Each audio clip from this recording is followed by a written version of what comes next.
Tonight, the final battle between humanity and the demon tribe took place. 5 heroes fought a decisive battle with the demon lord Simulus. A powerful, blinding light exploded from the back of the moon beast. This great war has finally come to an end. The demon lord was defeated, but the 5 human heroes also paid a heavy price. Iron Fortress Phidiu, Celestial Palace Fall. Beside them, the peerless knight. Mero, dazed, softly called out, "Ron!" He was using a healing spell on the wounds of the Holy Light Sage Sokka. She pleaded, "Sir Ron, please stop, it's no use." He also approached and said with regret, "The Demon Lord's final attack wounded her. Someone who's completely exhausted their strength can't be healed." Ron furiously shouted, "Both of you shut up!" Sokka reached for his face. "Stop! You don't need to try and save me anymore." A tear rolled down her face. "With this outcome, I'm already content." Thea stepped forward, her expression pained. "Even though we won, we promised that all 5 of us would return together." Suddenly, Simulus's voice echoed, "Oh, Ron." Just as Sokka said, "This is the end." Ron was replaying the Demon Lord's voice. The demon confirmed, "That's right. That is my voice. And also the final word for this epic battle." Fei flinched, looking all over her body. "This is the Demon Lord's flesh and blood." Merovius was also disturbed. "We've been tricked by the Demon Lord. Whoever kills him will be assimilated by him. This is his true power." The left side of Ron's body was also transforming. Hearing this, Simulus redefined assimilation. "No, I'd rather call it evolution." That arm reached for the moon, his face utterly triumphant. "Since you were all defeated by me, you have the privilege of becoming my new body. In my grand undertaking to annihilate all life in this world, all of you will be used to your fullest potential." Simulus looked at him. "Especially you, the body of the strongest human." Merovius struggled to speak. "Ron," he said with determination, "compared to becoming his tool for slaughter, I'd rather die by your hand." The demon whispered inside Ron's mind, "Abandon this foolish thought. Don't commit the grave sin of killing your own comrade. He's the only family you have left." Merovius urged, "Hurry up and do it. I can't hold on much longer. Don't let the tragedy of brother killing brother happen again." Ron pointed his sword straight at him. Merovius's voice was a little weak. "Why is your sword trembling? You can't do it." He remained silent. Instead, Simulus spoke up. "Resistance is futile. The right side of your body has now been assimilated by me as well."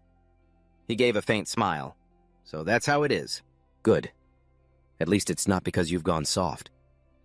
As the words left his mouth, the sword pierced through his body. Ron's expression was cold without a hint of emotion. Merovius leaned in close and whispered, "Only someone as ruthless and deadly as you is worthy of that power." He whispered, "My brother." Innate ability activated Sea of Blood Mountain of Corpses. For every life taken, a portion of their strength is permanently absorbed. Fia suddenly cried out, "Boss Ron, stay your sword!" She pleaded, "Don't let Mero's sacrifice be in vain." Faye also encouraged him, "Do what you have to do. My sister and I are counting on you." His eyes were bloodshot. Fia fell. Another mark appeared on Ron's cheek. Then it was Faye's turn, and a third mark appeared. Blood-red veins bulged across his body. Simulus appeared and asked, "Was all that really necessary? The power you gained from 3 lives is only enough to free your right arm." Ron looked at the sword in his hand. "To solve the final problem, 1 arm is enough." Seeing his action, Simulus wondered, "Cutting off your own head, is this your solution?" The demon grew angry and reached out a hand. "That's enough. Stop testing my patience." Finally, the sword shattered. The sword Sula has been destroyed. In this world, no attack can ever destroy this invincible shell of mine. Suddenly, his expression froze. Could it be, you think? Ron's face was grim. That the sword could destroy it. He plunged his hand into his own left chest. "But I can't I?" Ron precisely grabbed the heart, causing the demon to cry out, "Ron!" He mercilessly crushed it. Time passed. Dawn slowly broke. Simulus slowly dissolved in the light. "It seems I underestimated you. One born to kill who will also die by killing. Dying with the Demon Lord, is this my end? The demon tribe couldn't be completely annihilated, and I couldn't save a single person I wanted to protect." Ron's face was lifeless. He stood alone in a sea of red. What a shame. 5 years later at that same place, voices echoed in the dark night. Oh, great demon lord, you have been gone from us for 5 years now. Boss, stop muttering to yourself. What are we even doing tonight? You idiot. You don't even know what we're supposed to do tonight. The centipede and the mantis whispered to each other. I don't know. The boss just said we had to capture 4 human girls and 1 demon. If you don't know, then shut up and get back to your squad. Tonight is the 5-year memorial for our great demon lord. The mantis held a sword standing before the girls tied to the insect swarm. Great demon lord, you created us. This year's memorial service will be hosted by me in your honor. I will ensure the new generation of demons never forgets your great sacrifice. Now let the ritual begin. First kill the 4. With one slash, their heads flew off. Pure offerings! The other insects opened their mouths, scrambling for them. He turned around once more. Now to offer the blood of a demon to the great demon lord. Ron's eyes were nailed shut, his hands suspended. He blearily opened his eyes. Where is this place? The first thing he saw was a pair of green legs. Didn't I die? Suddenly a mantis struck him across the face. Don't you move, you useless trash! You're the weakest of the demon race. You don't even deserve a name. Ron's eyes narrowed. The demon race. It swung its scythe. Being hung here as a sacrifice is your greatest honor. Ron's sharp eyes saw the blade get closer as it fell perfectly onto his arm. Then Ron's hand was severed. The mantis warned, I told you not to move. It's your fault you ruined everything. His body was completely fine as he landed calmly on the ground. It was startled and confused. Wait, did he do that on purpose? Ron's expression was cold. You pathetic demon, you don't even recognize me. Hearing this, the mantis broke out in a sweat, stammering, You are... His body lunged forward like a phantom. Ron! A mantis clung to the side of the ship, observing when a hand suddenly threw it aside. What the hell are you staring at? Get back here, why are you climbing, newbie? The other person yelled, The 4 great lords are all watching. Try harder. Year 312 of the new calendar. The demon race, using the continent as cover, launched a surprise attack at sea, assaulting humanity's coastal defense line. The silent demon king Naji. The conquest, demon king Medinius. The wilderness demon king Kalisa. During the surprise attack, only one person from the human side arrived in time to stop the demon fleet. Head healer of the merciful sect. Honorary professor of the Royal Academy.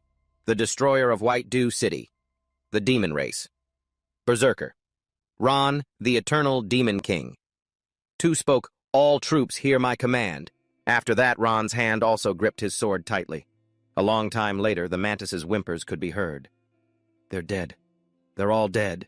Its whole body was soaked and injured. Except for Lord 2, everyone else is dead. In the end, conquest. Demon King Malinicus, dead. The Savage. Demon King Banian did not participate in the battle. The Wilderness Demon King Kalisa, dead. The Silent Demon King Naji, dead. The Eternal Demon King transcended his body, a ray of light.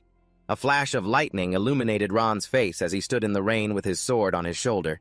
Seeing this, the mantis thought it was looking at a devil. Ron quickly twisted its neck off. The weak point of crustacean-type demons is their joints. Just apply force at the right angle and you can easily tear them apart, he thought to himself. Have I been resurrected? My mountain of corpses and sea of blood. It's back to 0. Innate talent mountain of corpses. Sea of blood. Level 1. The group of demons charged excitedly. Kill him. Let's go. Ron grabbed the mantis's scythe arm. He swept it around, wiping out the entire group. Seeing the seal change, Ron frowned slightly. These demons are too weak. 9 lives and I only got a little bit stronger. Mountain of corpses. Sea of blood. Level 9. Innate talent. Mountain of corpses. Sea of blood. With every life taken, the user grows permanently stronger. The amount of power gained depends on the strength of the target killed. A centipede that witnessed the scene was terrified. It writhed and turned to flee, but before it got far, it was struck in the tail. The centipede shrieked, Ow, that hurts! Let me go! Ron covered the unfortunate corpses with a cloth. Then he picked up an iron shoulder pad. Ron used a healing spell on his right arm and was startled to see several snakes sprouting out. My hand. Why is this happening? Seeing them slowly transform back into a hand, Ron trembled. No, he couldn't believe it. No. A devastated Ron collapsed, kneeling in a pool of blood. The liquid reflected his stunned face. I wasn't resurrected. I was reincarnated. I've been reincarnated into the body of a demon. He buried his face in his hands, helpless. How disgraceful. Ron clenched his teeth veins popping on his forehead. This vile race. He roared in anger. Aside from the ones I've killed, this race is worthless. Suddenly, Ron covered his mouth. He bowed his head and vomited some water. The centipede was still struggling. Don't think you can be arrogant forever just because you have Big Bro's sword arm, you little brat. Sooner or later, I'm going to kill you. And before I do, I'm going to have fun torturing you. I want to hear you scream in pain just like a human, it shrieked. Hey, you weakest demon, do you understand the consequences? Ron remained silent. Though I don't understand how I ended up in this situation. He looked down at the centipede's body from above. But the idiot doesn't sense the danger. The feeling from this centipede is completely different from before. No matter. A little more force should be enough to scare it. Suddenly, Ron's sword slid down the centipede's body, splitting it in two, but he clutched his face, standing in a rain of blood. I can continue slaughtering demons. What more is there to complain about? Ron's eyes gleamed, a smile spreading across his face. A waterfall flowed down the mountainside. I vaguely heard them say it's now the 5th year, after the demon emperor and I destroyed each other. Ron surveyed his surroundings. For now, I should find a temporary shelter before investigating the situation further. Suddenly, he spotted a giant skull. The skull of the giant ape mountain demon. So this is the field where I fought that behemoth. Inside the skull's mouth was a fortress. Lucky for the demons that came later. They built a stronghold right on its skull. The ape mountain region is a giant skeleton lying amidst the mountains and forests. Ron found a cave. Found it. The cave I used for shelter before. Seems my memory is correct. He observed the inside. There were no more signs of demon activity. It should be fine as a temporary hideout. A while later, a fire was lit. Ron sat in deep thought, his brow furrowed. In his hand, he held a small figurine. A past memory surfaced. Be careful, little sister. Don't fall, okay? Big brother Ron, is this a little cooler? The new pants I just bought. He remembered not being satisfied with them. Facey, is this the best your sewing skills can do? She replied casually. Hey, we have limited resources. We can only make do with what we have. In the end, Ron still had to wear a skirt woven from leaves and straw. Everyone laughed at him. He remembered being very annoyed and uncomfortable. Thinking back on it now, the corners of Ron's mouth curved up slightly. He caressed the figurine of Facey in his hand. Then Ron placed her on a table where there were other figurines. A flicker of sadness crossed his face as he remembered that time. If only I could have done better. Ron's eyes filled with sorrow. Then he mercilessly threw a figurine of a person into the fire. The figurine of Ron lay still in the heat as Ron reflected on the recent past. In the last 5 years, I wonder how many people like me have had their lives destroyed by the demon race from a young age. Since I'm a demon now, I can use that to find a way to destroy them, from within. Sometimes he would get intense headaches from the original memories of this demon's body. The centipede and the mantis are bullying someone. Who said you could eat, you worthless trash? The strong are revered, that's the way of the demons. This weak blood serpent demon, of course, has to endure all kinds of abuse. A weak blood serpent. A serf in the Vientiane region. Ron was slightly surprised. Farming. The next scene showed the red demon giving a lecture. That's all for today's lesson. We'll continue with the details of the world's situation tomorrow. A guy propped his foot up on him and said arrogantly, Sir, is tomorrow going to be another theory lesson? It seems you all can't wait for the practical session, can you? Ron's eyes sharpened. Education. He stood up. The demons are nothing more than instruments of war created by the demon emperor. By nature, they should only possess the desire to kill. Ron stepped out of the cave, and yet in just 5 years they've managed to develop their civilization to this extent, taking root on the earth. Sunlight pierced through the clouds. Though I don't know the reason all of this happened because I wasn't strong enough back then. Not strong enough to solve every problem. Ron silently made a resolution for this life. I must become stronger than I was in my past life. I will spare no expense to fulfill my oath, to wipe them all out. Map notification. Your current location is New Recruit Training Camp Number 2. In the Tansun region at New Recruit Training Camp Number 2. The red demon tapped his ruler on the board. All right, new recruits, have you memorized everything, the current situation on the Solus continent? I don't want to waste another damn half hour explaining it all over again. Ron stood at the back observing the situation. I think I've got a good grasp of it now. In the 5 years since the Demon Emperor's death, the demon race has established 5 great royal courts based on cultivation levels continuing the war with humanity. For years, both sides have had their wins and losses ultimately leading to the stalemate, the half-assed situation of today. The Frozen Plains, Royal Court, the Silent Northern Alliance, the war-torn Royal Court, the Eternal Royal Court, the Brutal Royal Court, and the Desolate Royal Court. Olivia Ania, the Southern Kingdoms, the Great Desert, the Vian Sun region, and the Order of the Sect. The Red Demon had a recruit wipe the board. Next up is the focus of today's lesson, innate sigils. As for magic types like fire magic and healing arts, we'll cover those later in the common magic section. He wrote a few words on the board. Innate sigils are inborn abilities. Unlike the inferior human race, every single member of our demon race possesses an innate sigil, whether human or demon, when using a skill from one's innate sigil. It consumes the sigil power within the body. The strength of the sigil power is displayed as an emblem ranging from weakest to strongest first sigil to 6th sigil. As for super sigils, beyond the 6th sigil. What's the damn point of talking about that with a bunch of idiotic recruits like you? It's meaningless. A layer of light emanated from the red demon's body. Someone like me is a 2-sigil powerhouse. Fledgling 1 sigils like you still have a lot of hard training ahead of you. Raising your sigil power to the 2nd level is damn hard, you know. A mark also appeared on the back of Ron's hand. Right now I'm also just a 1 sigil, and blood serpents are rare. I only have a rough idea of what their innate sigil is. I need to find a chance to learn more. He continued his lecture. The 2nd sigil is a crucial milestone. Although a 1 sigil can use all the skills of their innate sigil only upon reaching the 2nd sigil. Can you awaken the true power of the innate sigil? To put it simply, it's a grand ultimate move. The group of recruits suddenly backed away uneasily. The blonde-haired guy shoved him. "You get the hell over there!" What's that noise? A loud rumble was heard. The genius recruit is here. Get out of the way, he's a 2-sigil genius. You absolutely do not want to offend him. I don't want to be shot dead by an arrow like those challengers hanging from his belt. He pointed at Ron. Today I don't need any footstool. Who let this serf in here? The others chimed in. You worthless scum! Shouldn't you be out plowing the fields? What are you doing here? That's right, who let this piece of trash in? The red demon didn't care. Silence. Someone just... Drag that serf back to the manure pit. We will now begin the practical session. In a real battle, the strength of your sigil power or the type of your innate sigil doesn't completely determine victory or defeat.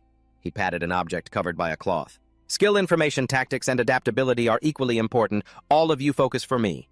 Next, you must observe and analyze. And finally, deduce this thing's weakness. The blonde-haired guy smirked with interest. Finally, something a little interesting. The red demon pulled off the cloth.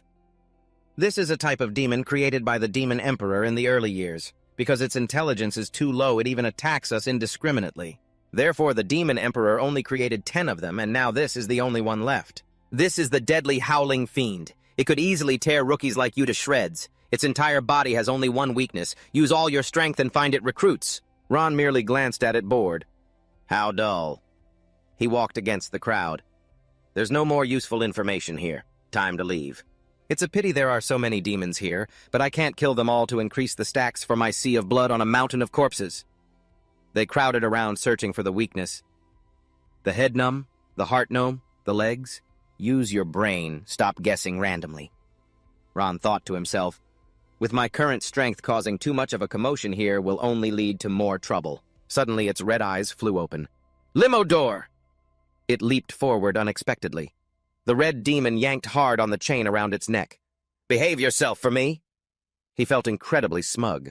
A beast that only knows how to growl. Even with the power of a 3-sigil, your only weakness, your throat, is already in my grasp, no matter how great your abilities are. And you can't use any of them. With its sharp teeth bared, Limodop suddenly turned and spoke.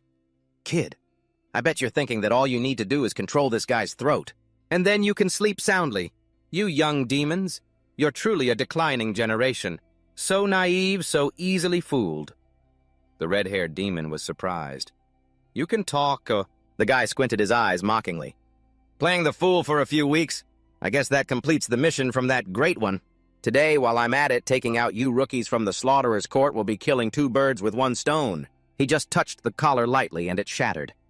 Damn it, what the hell is going on? Is this the power of 3 marks? First, I need to retreat. I can't waste my secret weapon right now.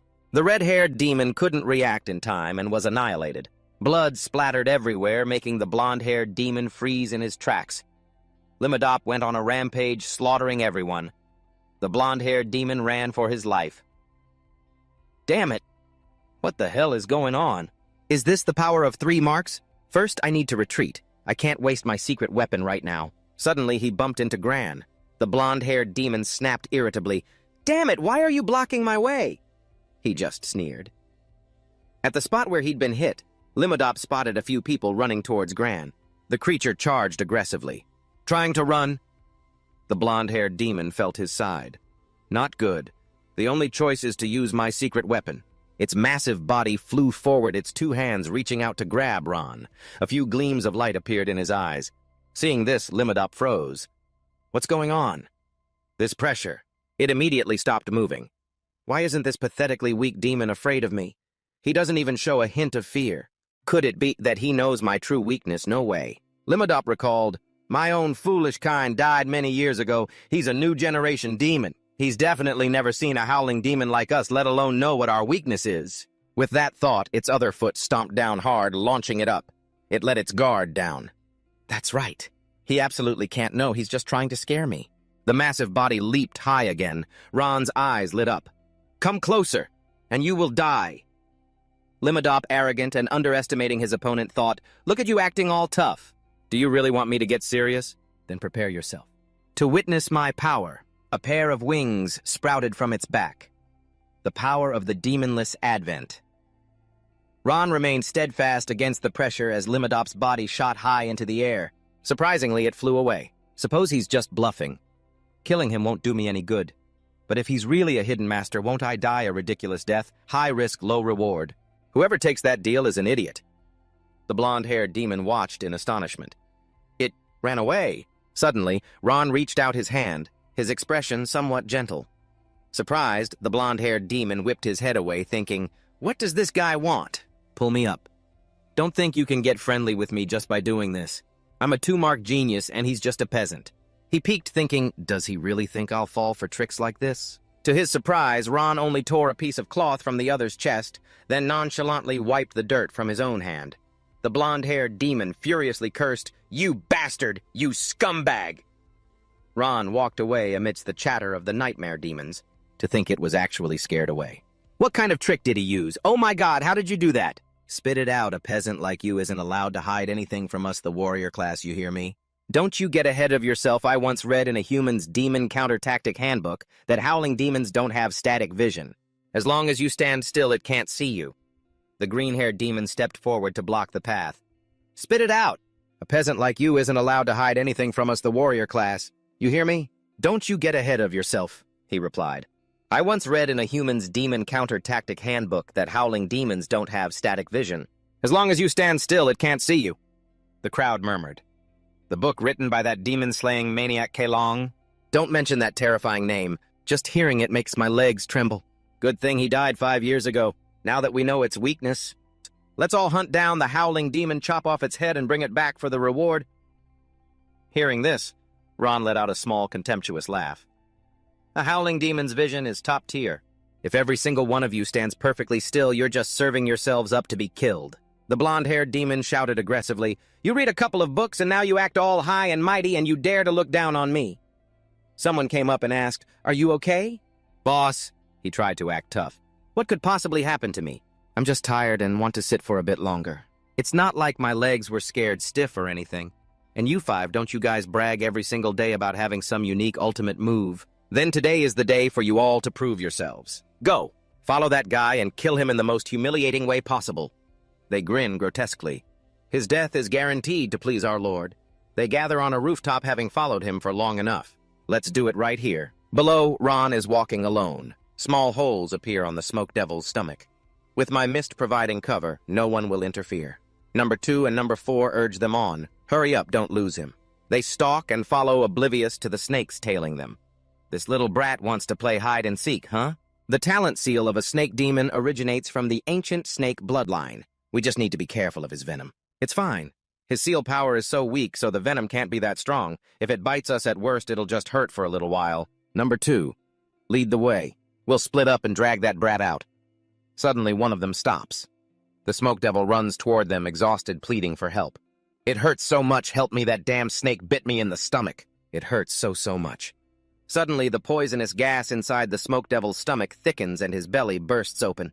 The poison gas spreads everywhere. His comrades cover their eyes and scream, "My eyes! The mist is poisonous!"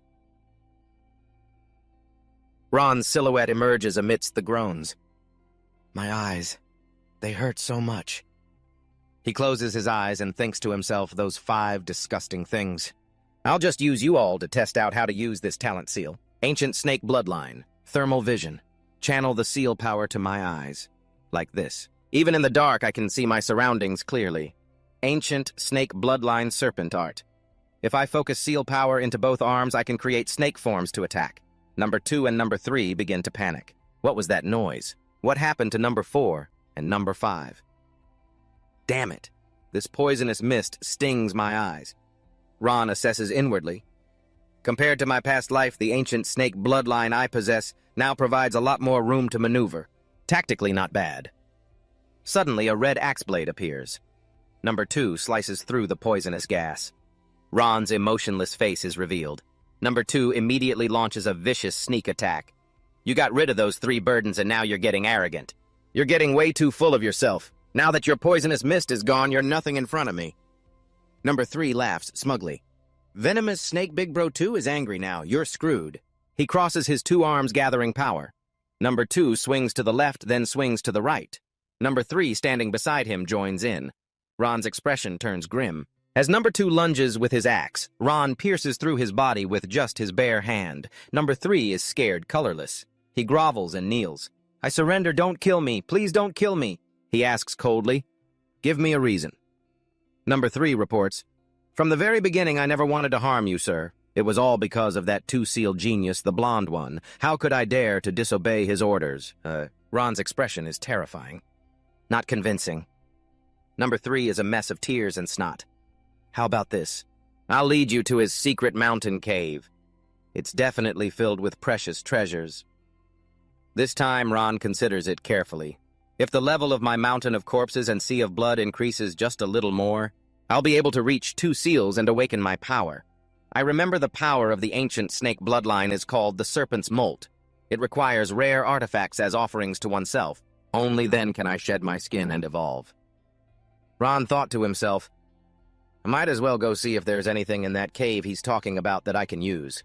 Number 3 leads the way into the mountain forest. We're almost there. It's just up ahead. He points inside a large waterfall. The blonde guy's treasures are hidden in the cave behind the waterfall. You can go straight in. Suddenly, Ron's hand is on his neck. A second later, Ron uses number 3 as a human shield and shoves him through the water. He casually tosses aside his body, now riddled with thousands of arrows. Thanks. Inside the deep, dark cave. At the headquarters, an urgent report sounds. Reporting. A subordinate kneels and reports, Chief, the vicious howling demon monster has run amok. At the number 2 rookie training camp and was then scared off by a snake demon serf there. The voice of the person seated above sounds slightly surprised. A snake demon serf. She smirks. That's a little interesting. The chief, the shattered bone of the Stonefall lands. Meanwhile, Ron has found a small chest. Such a big cave, and all it's hiding is this tiny little chest. Suddenly, a voice rings out. Put that down for me. Huang Fa appears from nowhere. He turns to kick him. You dare touch my things! Ron kicks hard at Huang Fa's knee. Huang Fa cries out in pain and anger. Damn it, my leg. He backs away warily. Why is this guy completely different from before? No wonder those 5 couldn't deal with him. I can't risk fighting him in here, it's too cramped. And this leg wound. It'll take a few minutes to recover. Huang Fa flies straight out of the waterfall. I'll retreat for now. A pair of wings sprouts from his back. Talent seal. Avian armament. Ron parts the curtain of water peeking out. So he's from the avian demon tribe. He turns and walks back into the cave. A strange shadow seems to surface in his mind. The avian demon tribe, huh? Suddenly Ron decides to act. He turns and runs toward the cave entrance. A vicious light glints in Ron's 2 eyes. The avian demon tribe. They deserve to die more than anyone. They must be killed. Seeing him give chase, Huangfa is terrified. Ron grabs Huangfa by the neck. The two of them plummet downwards. One side of his face is torn. Ron relentlessly clashes with Huangfa. He kicks Ron down hard. Ron skims across the surface of the water. Ron's expression is ice cold. Huangfa taunts him smugly. I didn't expect you to accidentally fall into this lake of bile. You're just completely out of luck. The water beneath Ron's feet churned as a swarm of insects shot out towards him. They tore at his body while Huangfa flew closer. These Viensun bile worms not only suck blood, but they're also countless. I'm going to enjoy watching them tear you apart piece by piece, gnawing away until nothing but dry bones are left. This is merely the bile of a daihai, and it was enough to form this deadly lake. That mighty demon of the Viensun clan, if he were still alive, I'm afraid our kind would have conquered humanity long ago. But suddenly Ron bent down and bit one of the creatures, flinging it far away with his mouth. He dealt with the others in the same way. Huangfa was taken aback. That's strength. But then he calmed himself. So what if he's strong? That's just the kind of muscle you build from plowing fields for years. The Viensun bileworms here? You could kill them until you die of old age and you still wouldn't get them all. Ron didn't care. He spread his hand open and a swarm of snakes appeared, tearing into the insects. They even lunged for Huangfa, but he dodged them. He smirked triumphantly. You little plowboy, you're too damn slow. The scene was a chaotic mess as Huangfa continued to taunt him while dodging. Too slow, way too slow, you little plowboy. At best, these little worms of yours are only good for tilling soil. Just wait until you gradually exhaust yourself to death. You little plowboy! Soon Ron was submerged in the swarm of insects. Suddenly his snakes burst out, shredding the insects to pieces as their corpses rained down. A dangerous glint flashed in his eyes. An aggressive snake lunged forward, grazing Huangfa's cheek. For the first time, he felt a flicker of unease. How was he getting faster and faster? The water's surface was covered in floating carcasses. Ron's expression was indifferent. Even though I killed so many, they were too weak. They only boosted my strength to 2 marks, but that's enough to deal with that annoying, stinking bird. At this thought, he grew agitated. The next time you blink, I'll be ripping your skull out. Hearing this, Huangfa flew higher. You're insane! What kind of nonsense are you spouting? Seeing Ron closing in, he panicked. He's too fast. But then Huangfa pulled out a bow. Don't you dare underestimate me, fierce thunder arrow. His Majesty II's demon arrow. I found it when I was living by the sea with my sister. Perhaps it was fate that I would use it at this very moment. He let go and the arrow flew. Ron's fingertips were a centimeter from Huangfa's eye when the arrow pierced straight through his abdomen. Snakes slithered out, coiling around the arrow. What is happening? The snakes dragged Ron's body down into the lake.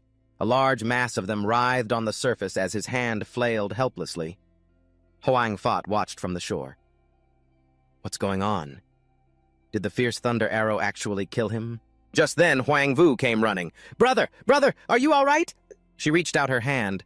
I followed the trail of feathers you scattered to find you. I was so worried something had happened to you. He smiled. I'm fine. I just had to deal with a petty thief, that's all. He was trying to rob us. Then Huangfa took out a small pouch and handed it to Huang Vu. This is to cure your eyes, sis. I had to protect it even if it meant risking my life. Beneath the lake, Ron's consciousness lingered, puzzled. I can't believe my fierce thunder arrow fell into his hands. But this arrow... I don't remember it having the ability to disfigure a body. Why has my body suddenly changed like this? Suddenly his pupils transformed.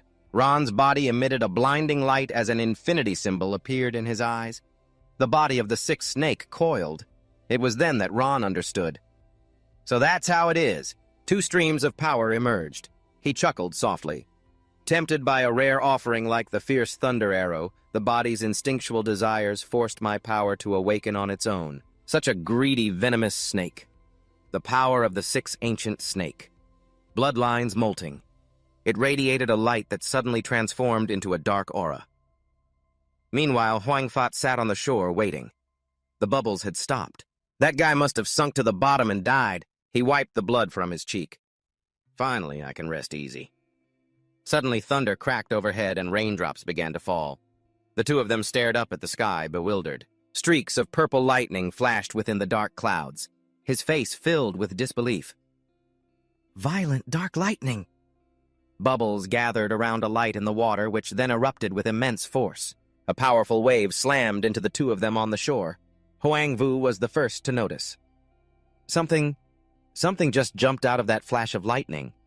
He quickly asked, "What, where?" In a daze, she pointed. "Over there." A figure rose from the water, connected to the purple lightning above. Huang Fat's face went slack with shock. "It can't be!" Huang Fat shielded Huang Vu as a bolt of lightning crashed down. Ron appeared in his new imposing form. "To make you wait for death for so long," he said in a terrifying voice. "My apologies." He charged forward furiously. "Wipe that smug look off your face, you rotten plowboy." Ron remained silent and simply flicked his hand. Huang Fat's eyes followed the gesture in terror. He tried to fly away, shouting, "Son of a bitch, how dare you trick me!" In a single slash, Ron severed both of Huang Fat's wings. He stared in shock as they were severed. "No!" "By this piece of trash? Then I can't fully test my current abilities." Ron kicked hard, sending Huang Fat flying straight into the water. Seeing this, Huang Vu rushed over to him. His eyes stared blankly at her. Huang Fat cursed himself. "Damn it! If only I were a little stronger." He suddenly sat up. "After he kills me, that bastard will definitely not spare my sister." Huang Fat's power quickly erupted. Seeing this, Ron just let out a soft, "Oh." He stepped in front of Huang Vu to shield her. "Power Heaven Annihilating Armed Dance," she exclaimed joyfully. "Little brother, you've finally awakened your power. A burdensome sister like me can't let you fight alone anymore." Dominating Demon Eye Beast. Summon Huang Vu also quickly used her power. The two siblings joined forces. Huang Fat charged forward to attack first. "Heaven Annihilating Arrow Dance." He just stood still, unfazed. Ron then lowered his stance, channeling power into his legs. He pushed off forcefully and charged. Ron moved as fast as a lightning bolt. He immediately punched Huang Fat hard in the face, sending him flying. Suddenly, a monster charged at Ron. He recognized it instantly and spun around. A thunderous punch was thrown. Savage Thunder Discharge. After landing the blow, Ron dropped to the ground. Huang Fat suddenly shouted, "This is my chance!" He looked at the attack and praised it inwardly. Using a corpse worm as a diversion to launch a sneak attack, huh? Not bad, you've got a brain. Ron easily blocked the attack with one hand. Huang Vu also attacked immediately. Dominating Demon Eye Enhanced Curse Gaze. She pushed out all her power. Enhanced Heaven Annihilating Full Revolution. Huang Fat burst out laughing and shouted, "His seal power is rapidly contracting. Is he trying to defend with all his might? You won't be able to block this attack." Hearing this, he offered his praise. "Truly praiseworthy, little devils. That's quite an invincible technique." Ron suddenly charged forward. "Therefore, I have no choice but to destroy you. Savage Thunder's Devouring Dark Fang." Huang Fat was sent flying back. He held out an item. "Quick, take this and run." Huang Vu struggled to crawl over. "How could I abandon you, my brother?" Huang Fat tried to give the item to Huang Vu. He walked over and stomped on his hand. He begged, "Give it back to me, I'm begging you, give it back. My sister's eye disease. It requires this, a freshly gouged human eye. Only then can she avoid going blind," Ron said disdainfully, "a problem that could be solved with a simple healing spell. But a skilled healer is harder to find than a human eye, and yet it caused so many innocent people to lose their eyes because of it." Tears quickly blurred her vision. Huang Vu hugged her brother. "We don't need it anymore. We don't need it. If you want it, sir, then take everything." "How could I do that? I only beg you, sir, to have mercy and spare us." He reverted from that form. "In that case, I have one question for you." The two quickly replied, "Please ask, sir." Ron spoke. "When those other people had their eyes gouged out, did they ever beg you to have mercy?" The two of them froze. What? Ron's eyes were ice cold. "Answer me, yes or no." Huang Vu and Huang Fat glanced at each other. Then she looked away from him and answered, "I've forgotten." Hearing that, Ron thought to himself, I was overthinking it. The demon clan now may have civilization and emotions, but in essence they're no different than before. They've simply gone from harming people to harming people for their own benefit. They treat human lives as worthless and see harming others as a matter of course. This savage thunder form I've acquired can be considered my biggest gain so far. However, using this form consumes a massive amount of seal power, so for now I can't just use it whenever I please. Two monsters pointed and said, "Chief, the bodies are here." Please take a look, sir. The way these two siblings were killed, in my opinion, it's likely unrelated to that mutated celestial corpse from before. A figure approached. The two heads had been blown apart by lightning. What a powerful and brutal method. Toai Kot stood with one hand on her hip, glancing around. It seems we have an uninvited guest in my territory. She walked while giving instructions. From now on, if any new talented individuals die under mysterious circumstances, I must personally inspect it. Yes, Chief. Suddenly Ron walked by. Twycott looked up, saw him, and approached. Who are you? What are you doing here? He looked up and replied, Reporting to the Chief, I'm looking for some wild berries to take back and plant. Twycott suddenly got close. I remember now. So it's you. A while ago I heard about how you scared off the vile roar demon. She shoved Ron hard. But there are more important things right now. Twycott then put her foot on his shoulder. Lately I've been craving a fruit tart. You'd better find me some delicious fruits. Ron just looked up in silence. She reached out and lightly touched his nose. Otherwise, I'll just have to make a tasty meal out of you. Later, he stood in the bushes. Ron dusted off his clothes. Contact at this level is enough to probe the seal power in her body. Her seal power is at the 4th seal level, and it's both dense and heavy. She's clearly an expert in defense the same type as Facey. It's highly likely she possesses extraordinary strength. Right now, I can be considered a demon adept in speed with an advantage in power, but against a defensive expert I lack. An effective means of attack. What a pity. If I could kill this 4th seal demon. A mountain of corpses. Sea of Blood ability would surely be greatly enhanced. It's not just a matter of type disadvantage. The difference in our actual strength is also too great. The key is that I don't know her weakness. The chances of victory are too low, almost non-existent. But how can I possibly suppress this craving for her? The hunt officially begins. Twycott was sitting and reading a book. Not this one. Picture book on the talents of the 4th seal 3rd generation Demon Lord Conquests. Artist Agricola. Also not this one. The marks on the body were not caused by this type of electric current. Talent electrical storage organ. The body grows a tentacle-shaped organ. Channeling seal power can activate its cells. To store electrical energy. Through different ways of releasing seal power, the current will manifest corresponding attack methods. Power electric prison expansion. The tentacle-like organ. It expands to its maximum size, maximizing the amount of stored electricity. 4. Mountain of corpses. Sea of Blood. Each time a life is killed, you become stronger. The stronger the target killed, the greater the enhancement effect. Power, Happy Day. A rare power with a side effect that cannot be controlled. Each time a certain count is reached, it will automatically activate by chance. She stared at the book. Mountain of Corpses, Sea of Blood. Twycott flopped down on her chair. Definitely not this one either. Meanwhile, on Ron's side, a hunt requires patience. I need to find a way to increase my strength to the minimum level where a sneak attack can take her down in one hit before she becomes suspicious. A monster spoke up, take it easy. If the leader finds out about this deal, we're dead for sure. The guy next to him replied, Don't worry, this place is very discreet. The leader will never find out. A fly that was buzzing by was suddenly snatched by a frog. A figure emerged from behind the frog. He spoke up, reaching out to pat its head. It really is very discreet. I can use you all to raise my level without any worries. Inside a mountain cave, a monster stood guard. As Ron approached, he was stopped. Where did a stray like you come from? Get lost! You can't enter without a token from the black market. The door opened and he casually walked in. Ron tossed a coin into the fire amidst the incredible noise. So you guys finally passed the screening. Got the token, huh? Yeah, what a pain in the ass. I really miss the old Bien Sonchidia. You used to be able to buy fresh humans anywhere. Now we have to sneak around like this. Even the byproducts are strictly forbidden.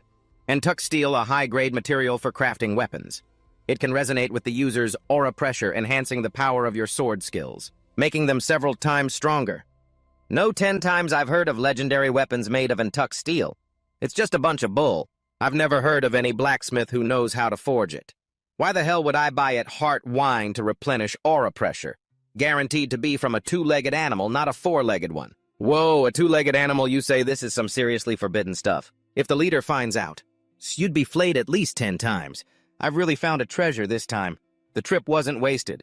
I don't know what made the leader go crazy 2 years ago banning all trade of human products and slaves. Yeah, I heard it was about conserving resources or something. If you ask me, there's something wrong with her head. He listened and analyzed this as abnormal behavior. For her to do this, it's highly likely she's plotting something. Two Horns led a group of people over. Everyone, we have new goods today. Except for the first one, the rest of them are missing their eyes. So the price is extremely reasonable. Murmurs rose from the crowd. Bringing out this kind of low-quality stuff to trick us. I heard there's a pair of siblings going around gouging out people's eyes. This crooked merchant must have already made a killing off them. He rubbed his hands, grinning slyly. Everyone don't be hasty. Don't be hasty. I'll definitely give you all a cheap price for this lot. Ron came up from behind. I'll take the whole lot. Two Horns glanced at him. You got the money for that. You look dirt poor. He pointed gently. The Hong Loi Tien, in exchange for them. If you don't think that's a fair trade, then pretend I never said anything. His attitude changed instantly. The Hung Loi Tien. He moved closer and said, You mean the secret weapon of that blonde kid? Two Horns turned and ordered, Take them outside. I need to talk to this young man. Hey, you guys! The group was roughly led away. Over here! A bag fell from Mac's body. The kid bent down, scrambling to find it. Seeing this, the other guy kicked him hard. Get a move on, the guy thought with annoyance. Damn it, I was planning on keeping that meaty one at the end for myself to break in. Inside, the two were negotiating. So you were afraid the blonde kid would find out you stole his treasure and wanted to sell it off quickly. In that case, you came to the right person. That's right, I need to sell it urgently. The door slowly closed until the noise completely faded. Suddenly, a blood-curdling scream rang out. No! A swarm of snakes coiled around Two Horn's legs. He screamed in terror, hoping to be saved. Blood seeped out from under the door. A moment later, the door creaked open. Ron pushed it and walked out, his back disappearing as it closed behind him. Left inside was a scene of devastation. The guy outside was still oblivious. Behave yourselves now, not a sound. He put a finger to his lips, threatening them. Otherwise, I'll rip out your tongues and roast them for dinner. Ron appeared out of nowhere and sent the man's head flying. He flicked his hand and glanced over. The me of today is finally no longer completely helpless, but a full cycle has been reached. Sula was terrified, her eyes filled with tears. The little girl was so frightened she collapsed to the ground. Sula stammered, A demon? Among demons? Ron thought to himself in silence. That was close. The first few times I add a number. The probability of activating Happy Day is very low. Happy Day power activation failed. Power rare. Side effect. Cannot be controlled voluntarily. Each time a full cycle is counted and a digit is added, the probability of automatic activation increases. He stood still, looking down at the two children. Ron held out the bag. Hey, kid, he asked Mac. Is this yours? The kid took it joyfully. Yes, it is. Ron turned and ordered, All of you follow me. Sula held up the rope and asked, Do you want to hold this? Ron immediately threw it away. I don't like seeing people being led around. Inside a room, the group cheered joyfully. I can see. My eyes can see again. Sir, thank you so much. I never thought there would be good people among you. What kind of way is that to talk to our benefactor? If you don't know how to speak, then don't say anything. You damn idiot. This big oaf was scared stupid by those two demons, the blonde and the pink-haired one. He doesn't speak well. I hope our benefactor can forgive him. Please forgive him. Ron spoke up, telling Mac, Be quiet. The kid smiled and replied, Thank you so much, sir. You helped me get my things back and you healed our eyes. The little girl asked hesitantly, confused, Why did you save us from the demons? It's clear that you're also a... Ron replied coldly, Because I want to save Sula, a little surprised. What is it? He snapped, glaring. Can't you see the master is busy? Quiet down, kid. Ron sat to one side. Now let me think of how to get you all out of here. Everyone stood silently watching him. Not a single sound could be heard in the room. Sula felt a bit uncomfortable, thinking, It's so awkward when no one's talking. Suddenly, the little girl had an idea. Sula spoke up, Hey, let me tell everyone a joke. To celebrate the Harvest Festival, all the drinks at Anya's tavern were half price for the second glass. So a guy hears the news, goes to the tavern, finds a waiter, and says, The little girl's eyes glinted mischievously. I'll have a second glass. The other three trembled, not daring to speak. Seeing this, Sula also fell silent. Suddenly, Ron burst out laughing, making everyone look at him. Andre and Oliver looked at him confused. They couldn't believe he actually liked such a corny joke. Demon jokes are so weird, the little girl said sadly, running over to him. You're the only one who gets me. All of a sudden, a black snake coiled around her leg. Sula screamed in terror. Andre and Mark were also bound by snakes. Oliver trembled and called out, Our savior. He lowered his head and spoke. So naive. Underneath any disguise. A demon must always hide its venomous nature. They can never be trusted. And now you will all experience the most painful death. This is the consequence of so easily trusting a demon. From now on, you must remember this lesson well. The terrified little girl watched as the other three collapsed. He stood up and looked at Sula. What are you so stubbornly resisting? Can't accept being poisoned. The little girl cried and shouted, You don't want to kill us! You just wanted to poison us to make us pass out! Hearing this, Ron's expression darkened. Sula continued shouting, Who tells a dead person to remember this lesson from now on? Sha! You just wanted to make sure that in the future, we don't let our guard down around other demons. He asked softly, And what makes you so sure of that? The little girl stammered, Because you're a good demon. That's why I trust you.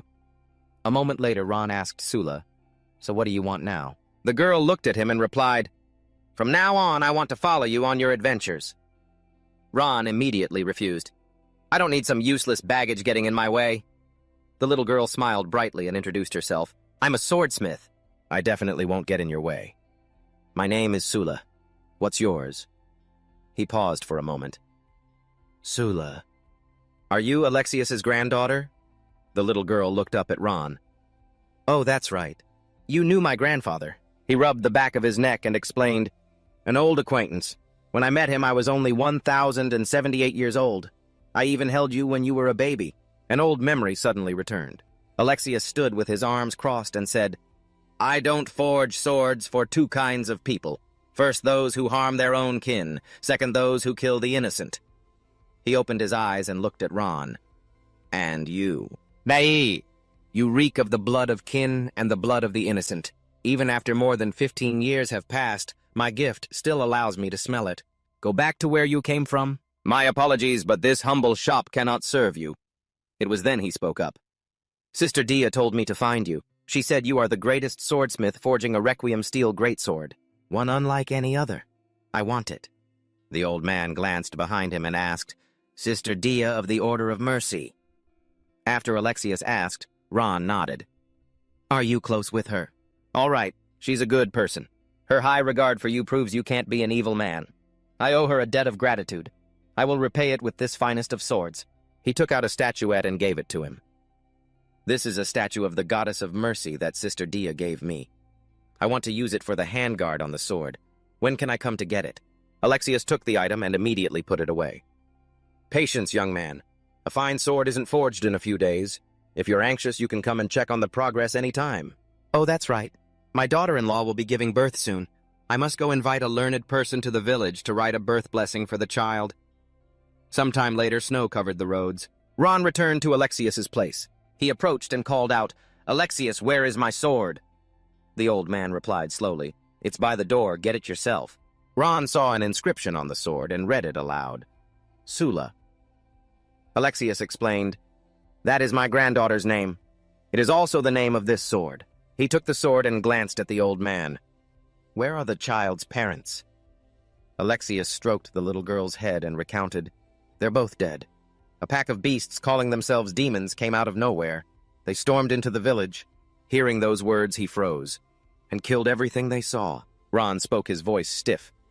So they're called demons. Alexius was a bit surprised. You've encountered them as well. Were Sister Dia and your loved one also killed by them? His eyes turned bloodshot. Yes, they were all killed by demons. The old man brought Sula over to Ron. This child hasn't even received her birth blessing yet. He picked up the little girl and looked at the sword Sula. Ron stroked the girl's head and spoke. I will give you your blessing. May your life know little sorrow, and may your name accompany me as I unleash a great slaughter. As he walked off toward the demons, the swordsmith called out, Do you need me to change the handguard on that sword for you? That statue of the goddess of mercy. The man you are now. Perhaps you have no need for mercy anymore. Footprints marked the snow. A question arose. Mercy that only heals the wounded. That is just a temporary solution. It's nothing more than the self-deception of the Order of Mercy. As for me, before those wicked beasts can raise their blades against the innocent... Ron dragged the sword through the snow. He charged like lightning, cutting down one after another, group by group. I will slaughter them all, until the corpses pile into mountains. Ron's eyes glowed red, until a single swing of his blade makes rivers of blood flow, until every last one of them is hunted down and exterminated. Ron stood atop the mountain of corpses. This is true mercy. Returning to the present. So your Uncle Ron Grandpa used to tell me stories about you. But Uncle, why do you look like a demon now? Besides, you're much younger than I imagined. You don't look over 30 at all. Ron doesn't answer, instead turning the question back on her. It's a long story. Let's just say I take good care of myself. And you, kid? Why were you kidnapped by the demon clan and brought here? Sula crosses her arms and sighs. It's a long story for me, too. I'm not going back to my grandpa until I've forged the most powerful demon-slaying sword. He opens his eyes and glances at her. Well, then keep trying. Hearing this, the little girl was overjoyed. Really? You think I can do it? Ron picks up a tree branch. As he writes, he says, having something you truly want to do, something from the heart, that's a good thing. It's admirable. The vampire knight saved you from the serpent demons. After you wake up, put on these demon clan furs and head straight east. You will reach the border of the Olivia kingdom. The group of people lay sleeping soundly on the grass. Andre woke up first and quickly called to the others. Everyone wake up. Look at this note. It's the legendary vampire knight, the disciple of the demon-slaying maniac, Gron. The three of them quickly huddled together, glancing into the distance. Could it really be true? Meanwhile, with Gron's group, the three of them had finished dealing with the burlap sacks and other tools, each bringing some back. So what about you, kid? What did you get done? Sula scoffs and holds out her hands, making a simple sword forge like this. It was a piece of cake. It's just a shame that the only high-grade steel mine for forging antique steel has been captured by the demon clan. It'll be really hard to get it now. I have all this skill but no opportunity to use it. Suddenly, he holds something out in front of the little girl. Ron speaks up. I grabbed this earlier. We're in luck. Sula looks at it excitedly. You're a master of picking things up on the side. Seeing this, he asks, so kid, you know how to forge antique steel? The little girl hugs the item and replies, of course. Don't underestimate me. I'm one of only 3 people in the world who knows how to forge antique steel, you know. 3 people. You, your grandpa, and who else? Sula's answer made Ron's face darken. The current generation's demon king, the conqueror Agricola. He's considered the strongest demon king in history. However, he scorns the idea of forging swords for other demons. He only forged 2 swords for his personal use, including his 2, and subtracting your holy sword, Sura, which was destroyed, there are now only 6 antique steel weapons left in the world. I never expected a threat like that to exist among the new generation of the demon clan. I have to get stronger and fast. Seeing Ron leave, the little girl calls after him, Hey, mister, where are you going? He unwraps his bandages and replies, To continue my hunt. The land of peaks, the chieftain's private hot spring. A subordinate kneels before the door saying, Chieftain, that underground black market. There are no survivors. They've all been killed. The despicable nature of the demon clan truly can't be contained. From now on, your patrol teams must crack down even harder. On the human trade. Yes, understood. Soaking in the water, Bone Crusher adds, and as for those bodies, make use of the trash. Hang them in the square so everyone can see the consequences of defying my ban. After hearing this, he asks, So, how should we find the culprit now? She doesn't answer, instead shouting, That's not for you to worry about. Get lost and do your job. By the way, inform the mess hall and the slaves that if tomorrow's breakfast is still this terrible, they won't need to be alive anymore. Having said that, Bone Crusher sinks lower into the water. She frowns in thought. I'm craving a little quality sugar. Over at the camp, 2 monsters are talking. It's been a little uneasy around here lately. We should probably stick together in larger groups. You think it's those demon clan bandits? The ones with 3 or 4 seals from the lawless lands sneaking in to cause trouble. Are you an idiot? You think the chieftain wouldn't immediately recognize some strange faces with 3 or 4 seals? Is there a way for someone to look like they only have 1 seal? Nearby? Ron silently looks down at his hand, forcibly changing the displayed seal, huh? That's a master-level seal control technique. But then one of the 2 marks on his hand vanishes. But you damn moron, are you trying to say there's a master-level powerhouse hiding right here among us? The demons here are starting to get wary. Pretending to be a 1 seal to bait them out might be more effective than a direct attack. A crowd gathers to gossip. Another genius is dead. Was that post from today? He was about to reach 3 seals. He wasn't on the same level as that blonde kid or his sister. It's so weird. For the past year or 2, these geniuses keep dying mysteriously. Good thing I'm just a weakling. Ron's face darkens as he walks away. I didn't kill this guy. Besides, like they said, a few other prodigies from the demon clan have been killed strangely before. He couldn't help but wonder, Could there be another predator here besides me? Ron's steps suddenly halted. He turned, glancing behind him. The noisy area had suddenly fallen silent, and a wind began to pick up. Ron muttered to himself, even though I can't guess who would be deliberately following a surf like me, I'm pretty sure it's not because they want to steal my wheat-growing techniques, right? A figure shot out from behind the house, lunging at him. Ron leaned back, dodging the attack, and threw a powerful punch back into the person's stomach. But it had no effect whatsoever. Ron narrowed his eyes, thinking, such strong defensive power. He quickly backed away. The other person calmly dusted off the spot where they were hit. Ron suddenly kicked a house pillar hard. Water from above poured down straight onto the stranger. The figure scoffed and said, "So stubborn. You've already lost, and you still want to continue." The person quickly grabbed Ron's hand. "Looks like I overestimated you." He immediately unleashed his power, sending it straight into his opponent, who screamed out. The figure gritted their teeth, trying to endure it as the ground around them shattered. They immediately fled into the distance. He watched them go, thinking, I immediately increased the density of my seal's power throughout my body. Could you have handled it? The two stood watching each other from a distance. A piece of cloth fluttered, drifting between them. Then it gently fell to the ground. The surrounding scenery was in ruins. Twycott returned and took off her cloak. "Forget it, I'm not chasing him. At his speed, I wouldn't be able to catch up even if I wanted to." She brought a hand to her chin and smirked. "Someone that dangerous is only at the first seal level. If I get the chance to catch him, should I behead him on the spot or take him in as my dog?" Meanwhile, on Ron's side, just as I predicted, right now I can only give her a few superficial wounds. "The Untook Sura steel sword will probably take a few more months to forge." He returned to the cave. "Looks like I have to find a way for Zatwe to evolve into a new form, and it has to have enough destructive power to chew through this tough bone." Suddenly, a cloud of dust appeared. Ron raised a hand to shield his eyes. He peeked through his fingers and saw Sura. "Didn't you make a flu?" The little girl rubbed her head and laughed. "I was too excited about getting the Antuk steel and completely forgot." Sura quickly turned and ran. "Oh no, it's about to be overheated." She picked up the tongs. Sula stared intently, handling it with extreme care. Sula gently set it down. Ron walked closer and asked, "Is this the sword you forged for me, kid?" The girl wiped her face and replied, "Yeah. I figured you don't have much strength right now, so this sword is easy to handle and its balance is excellent." Sula looked down with delight at the weapon.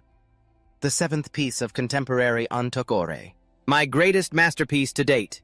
He was astonished by the little girl. "Sir Ron, please bear witness." Sula took out a longsword and handed it to Ron. He took it and praised, "You did a great job, Sula." The girl asked happily, Really? "Absolutely, but where are the handguard, the hilt, and the pommel?" Sula stammered in reply. I haven't found suitable materials yet." Ron wrapped it with a cloth. "It's fine. This is good enough for now." He raised the sword. "Have you named it yet?" The girl replied, "I'm not very good at naming things. The sword you used before was named Sula, right? Then let's call this one Little Sula." Ron smiled and said, "All right, Little Sula." Streams of power suddenly wrapped around the sword. He couldn't help but praise, as expected of an Antuk ore sword. This body is already eager to absorb it as a sacrifice and undergo a metamorphosis. Now is not the time. I have to wait until it's completely finished. Only then can I shed my skin and evolve into an absolutely powerful new form. Sula raised her hammer and said, "I'll do my best. Mister, can you use the second form of the Heavenly Pillar Sword technique now? I really want to see the sword I forged unleash a technique similar to your legendary Falling Star Pillar to Earth move." Ron wiped the girl's face. "There's nowhere high enough in these mountains. The second form of the Heavenly Pillar Sword technique can't display its full power." The next morning, Sula was still sleeping soundly when a fragrance hit her nose. "Smells so good." Sula quickly sat up. She ran over excitedly. "It's so long, mister, you know how to make this too," Ron replied as he worked. "When I was teaching at the Royal Academy, a student's parent taught me." He carefully set the food down. Two monsters who were talking stopped. "It's so long. You go in first. We have to go downstairs to get wine for the chief." The door opened and the scent wafted in. Ron's face hardened as he looked inside. Twycott was smiling as she lay there. She spoke up. "The platter is so long. Let me see what kind of goods you've brought." Twycott watched his actions. "You're a sensible one, knowing to deliver yourself right to my door." She sat up cheerfully. "Truly sensible." Twycott turned her head and called to the ones downstairs. "Hurry up and bring the wine." Ron suddenly transformed and attacked her. She turned in shock. "An antuk or a sword," he thought grimly. "You won't be so lucky with the next strike." Twycott quickly blocked the blow. "Innate Seal Armament IBS Dawn's Bastion." Ron knocked her back. "So it's a defensive type innate seal. I'll test her a little more." Twycott spoke up. "What a surprise with just this level of skill." "I'm afraid you're not to my taste." Ron raised his sword high. "Perhaps I added too little honey. My mistake for not asking first." He lunged forward, attacking relentlessly. "What are your preferences?" One attacked, the other parried.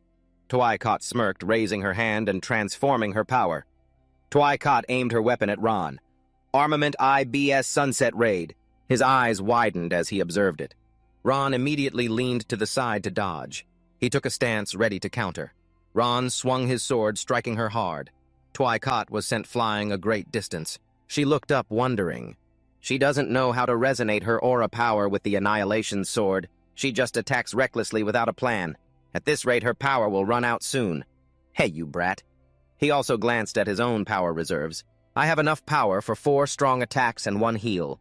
Her spear skills are much worse than her shield work. Should I cast a spell to force her to use the spear so we can trade blows?" Ron's eyes happened to fall upon the shield. "Oh no, there's a better way." He stomped his foot hard on the ground and streams of black energy immediately poured out. "Crimson Lightning Net." Twycott scoffed, her voice full of contempt. "Petty little tricks." Ron's face darkened as he thought to himself. Use an additional layer of aura power to envelop the body's surface, forming an insulating layer. This is a technique the Fae invented back then specifically to counter the lightning element demon clan. He taught it to many human warriors. To think this move was secretly learned by the demon clan. She attacked while observing. The true strength of the Fae lies in his innate aura talent. A demon clan thief who just copied it. How could he possibly compare? Twycott turned her head and sneered. "What's the rush?" She suddenly transformed. Her left hand changed and she viciously stabbed Ron in the chest, hoisting his entire body into the air. She said with contempt, "Daring to get distracted while trying to assassinate me? How laughable." Snakes appeared from nowhere. Ancient serpent bloodline. Serpent arts, huh? One of them crawled onto her face and covered Twycott's eyes. "You can't be serious. This kind of cheap trick." The sword in Gran's hand glows. Anesagon's power resonance. He yanks the snake out. "Are you bringing that out without any shame?" A tremendous power radiates from his whole body. "All right, the warm-up is over." Ron raises his sword high. "The end of the war begins. Once upon a time, the evil magma serpent schemed to devour the 3 moons, causing the night to fall into eternal darkness. To protect the moonlight in the dark, the great hero Ibs took up arms and rose to the challenge. His spear and shield were melted by the serpent, so he fought it with his bare hands. In the end, the magma serpent was crushed to death, and he too was burned to ash in a glorious sacrifice. Twycott focuses spiritual energy in her hand. Twilight Raid. She recalls it. Her eyes widen, full of bloodshot veins. This isn't good. Too late. Ron had already charged with his sharp sword. This was the opening from her transformation of spear and shield. Without a hint of hesitation, he stabbed straight through Twycott.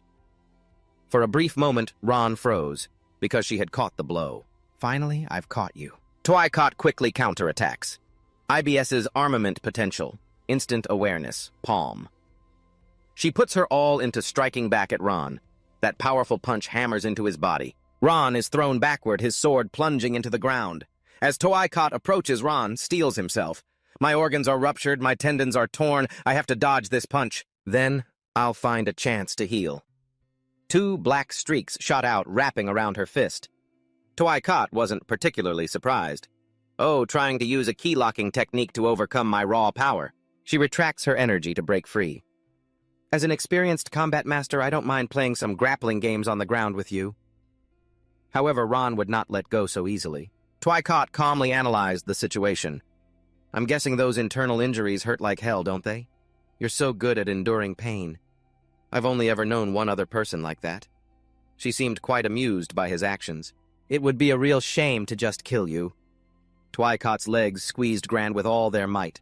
She made an alluring proposition. "Want to consider dedicating yourself to me?" But then Twycott changed her mind. "Very well. I'll take that as your answer." With a single blow, she kicked Grand away. Then Toycott attacked without mercy. Die. The pressure from it sent Ron high into the sky. A massive boulder couldn't block his path. A streak of light appeared at the top of the Skull Mountain. Ron was blasted straight into the mountain. There was a huge hole inside the cave. If it wasn't blocked by the Anisegan sword, that punch would have shattered your bones and torn you to shreds. Toycott assessed the damage she had inflicted. But with an injury of this severity, I can't believe you're still alive. In midair, Ground quietly healed his wounds. He landed on a floating rock to gain his balance. Shattered pieces of the mountain floated all around. A source of light shone from the center. Ron once again entered his powered-up state. Toycott scowled, her brow furrowed in speculation. Heavenly Fall Sword Technique Second Form. From high above, he unleashed a powerful technique. Fierce Thunder, Heavenly Fall Sword Technique. She refused to lose and met his attack. Filthy Demon, how dare you? Both sides charged at each other with determination. The collision from their two blows created a violent shockwave. Beams of power shone through the openings. After a moment, the fortress returned to its original form. Dust and smoke obscured Ron's silhouette. As the mist dissipated, it revealed him still standing tall. Ron's eyes were fixed forward with a piercing gaze. On the other side, Toycott remained safe after the attack. If I hadn't used this move in time, I truly would have been struck down by your sword. She used her powers to heal her wounds. Toycott acknowledged his strength. In the 2 years I have been a demon, you are the first person to force me to use this technique. Her entire body emanated a dense killing intent. Talent Seal Immortal Battle Arts. Transformation. She absorbs all attacks. Filthy Demon, you should be proud of yourself. Ron was somewhat astonished by that form. Immortal Battle Arts. Toycott attacked with ferocious intent. Now take that pride and go to hell. He called out her name, somewhat confused. Facey. That directly caused her to freeze. Facey stopped, retracting all her killing intent. She pulled away the bandage on Ron's neck, revealing a character. The story returns to when Faye was with Merovius's group. I've contacted Ron. He has agreed to join us. We arranged to meet him up ahead. Ron, the demon-slaying maniac. I always thought he was just a character made up by the people of the South, a legend used to boost morale. From a distance, Faye spotted something unusual. Why is that mountain peak so round? It's perfectly round. Before their eyes, the mountaintop was moving, but it was actually the top of a mountain ape's head. Fa quickly recognized this monster as a giant demon mountain ape. It clutched its head, roaring in agony. They were surprised to see the mountain ape changing. How did the top of its head get so pointed? Merovius immediately issued a warning. That's the first form of the Heavenly Fall Sword Technique. Facey, finding it hard to believe, wanted to confirm again. The what? At this time, the top of its head emitted an abnormal light. The mountain ape seemed to be gradually losing control. It staggered, unable to support itself on its feet. Then, the entire body of the mountain ape came crashing down. Sokka had already started chanting a spell, and a protective barrier surrounded their group. The demon ape's body gushed streams of serum. A thick fog enveloped the space. It now looked incredibly pathetic. There was a disturbance within the mountain ape's teeth. Everyone got into a defensive stance, ready to fight. Its body began to shake. A hand stained with a syrupy substance emerged from the mountain ape. It turned out that Ron was the cause of all this. He coldly asked Merovius, Merovius, are these three the assistants you mentioned in the letter? He quickly tried to defuse the situation. Why the tense tone? We're going to be comrades from now on. We have to fight the demon emperor together. But Ron remained unfriendly. That's all it is and nothing more. Drawing a clear boundary is beneficial for us. He jumped down lightly from on high. Ron walked past Merovius, lecturing him. Feelings that run too deep will only become a burden, or a potential disaster. Faye stood blocking his way. She expressed seriously, I do not agree with the way you put things. Ron paid her no mind. Whether you agree or not has nothing to do with me. With that, he walked past Faye. Merovius spoke up on Ron's behalf. Please forgive him. Model. His personality isn't very friendly, but she didn't mind too much. It's fine. As long as he sticks to his principles, it's fine. Maybe in the future I wouldn't even be with him. Faye would just quietly observe with no friendship at all. Back in reality, she choked up, Is it really you? Faye was now standing opposite Ron. He just smiled and gave a slight nod. Overjoyed, she hugged him tightly. This is great. You're alive too. Faye held him close. Her tears made Ron sigh. Why are you crying like this? This isn't like you at all. With tears in her eyes, she confessed, I just never thought I'd get to see my friends again. Seeing this, he felt guilty and apologized. I'm sorry. If I had done better back then, you all wouldn't have... Just then, some of his men walked in. What's going on, leader? They froze at the scene before them. Faye quickly shooed them away. This doesn't concern you. Get out. I need to rest for a moment to recover my power. Those men obediently left. The floors already collapsed a few layers. That was intense. A textbook case of pent-up power being released like a wild beast or a flash flood. A cry of pain came from inside. They immediately started gossiping. Even with her defenses, she got hurt. No wonder she was crying her eyes out. Don't listen to things you're not supposed to. Ron was using a healing spell on her. Faye asked gently, Ron, are you still feeling guilty about what happened all those years ago? He stiffened, unable to answer, but she stopped him. Stop. It used to really annoy me when you'd always say something like, I have to do better. Stop nagging. Ron was confused and wondered, do I really nag a lot? Faye confirmed without hesitation. Sometimes you talk way too much. She cried out, Ow, it hurts. He could only gently comfort her. Just bear with it, crying out in pain over a little thing like this. Well, you broke more than 10 of my bones, you know. Faye immediately clarified, I'm afraid of pain, you know, that's why I wore those shoes back then. In a quiet and peaceful space, a lavish meal had been laid out. Ron continued his questions. So does that mean you've been reincarnated as a demon for 2 years? She added a few more details. There's also Fa. Back then I used our bloodline connection to find my little sister Fa. For some unknown reason, I thought it was just the two of us who had been reincarnated. He glanced over at her. So, you changed your gender? Ron was very surprised by her current appearance. How did you end up as a female demon? Faye gave him a look, then smirked as she corrected him. I've always been a woman, you know. In disbelief, Ron exclaimed, Huh? Faye hesitated. So, does that mean that in our past life for the 2 or 3 years we were together, you thought I was a man the entire time? He covered his face, lamenting, Merrivac and I got into an argument once. He told me I was terrible at reading people. I just thought he was saying it in anger. Ron desperately searched for an ally. Everyone else knew, but she confirmed everyone knew. He turned to Fa and grumbled, Why didn't you say something sooner? Fa shot back, Why didn't you ask sooner? I just assumed you knew. Ron tried one more time to confirm. You're joking, right? This can't be real. She had to point out the evidence. Have you never heard Fa call me Big Sister? He explained his reasoning. I just thought Jie was some kind of military title in your northern tribe's language like Yaraboye or something. Noticing Sula Faye asked, Whose kid is this? Ron explained from beside her. She's Alexius's granddaughter. Sword forging is physically demanding, so the little one needs to get proper rest. She then noticed the wooden statues on the table. Faye counted them one by one. 1, 2, 3, 4. One is missing. Then she happened to spot something on the ground. Faye picked it up, confused. Why, hate yourself. He replied seriously, It's a reminder to myself that I must do better from now on. Then Ron turned back to her and declared, This time I want to uproot this evil for good and I want to protect all of you. Faye just shrugged dismissively. Ridiculous. She pointed at Ron. Just you. Faye confidently declared, When it comes to destroying those scum, of course you have to count me in.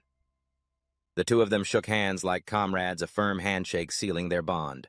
In the distance, their wooden statues stood the collection now complete. Ron thoughtfully asked, So for these past 2 years you've been commanding the demons on the surface, while secretly assassinating the rising stars of the new generation. Am I right? Faye admitted frankly, That's right. To prevent talented individuals from growing up and becoming a threat to one side. Besides, it's also beneficial for me here in this wasteland. Except for the vice captain I promoted who's fairly obedient, anyone else with even a shred of power wants to kill me and take my position. She recounted calmly, It's all because of the second-generation tyrant demon king. He pays no attention to politics, which makes the demons here much harder to manage than in other kingdoms. Hearing this, Ron remarked, It seems the tyrant demon kings all have a taste for mystery. No one ever saw the first generation and the second is just copying him. Faye then mentioned with some concern, Oh, right. There's one more little thing that's been bothering me. The demon race was born for slaughter. And even though we've evolved to have emotional capacities similar to humans, sometimes I still feel like my mind is being controlled by the instincts of this body. But Ron had noticed it too. I can feel it too. My demon nature has made me a bit unusual. she quickly asked. Unusual how? He answered honestly. My personality has become milder, and my methods for destroying enemies are lacking a lot of creative inspiration. Hearing that Faye could only grimace in annoyance, Sula rubbed her sleepy eyes and asked, Who is this lady? The woman pinched her cheek, amused. Such an adorable little face. Ron sighed and explained, She's a Fae who was reincarnated into the demon tribe like me, and she's the Fae who was playing with you. Your uncle dresses in rags like this. She gently hugged Sula. You guys pack your things. Come to my basement later. It's more discreet and spacious than this place. Afterward, the three of them moved to another location. He glanced around in admiration. You've gathered a lot of intel in this basement over the past 2 years. Faye obviously replied, Of course. Many names were listed on the board.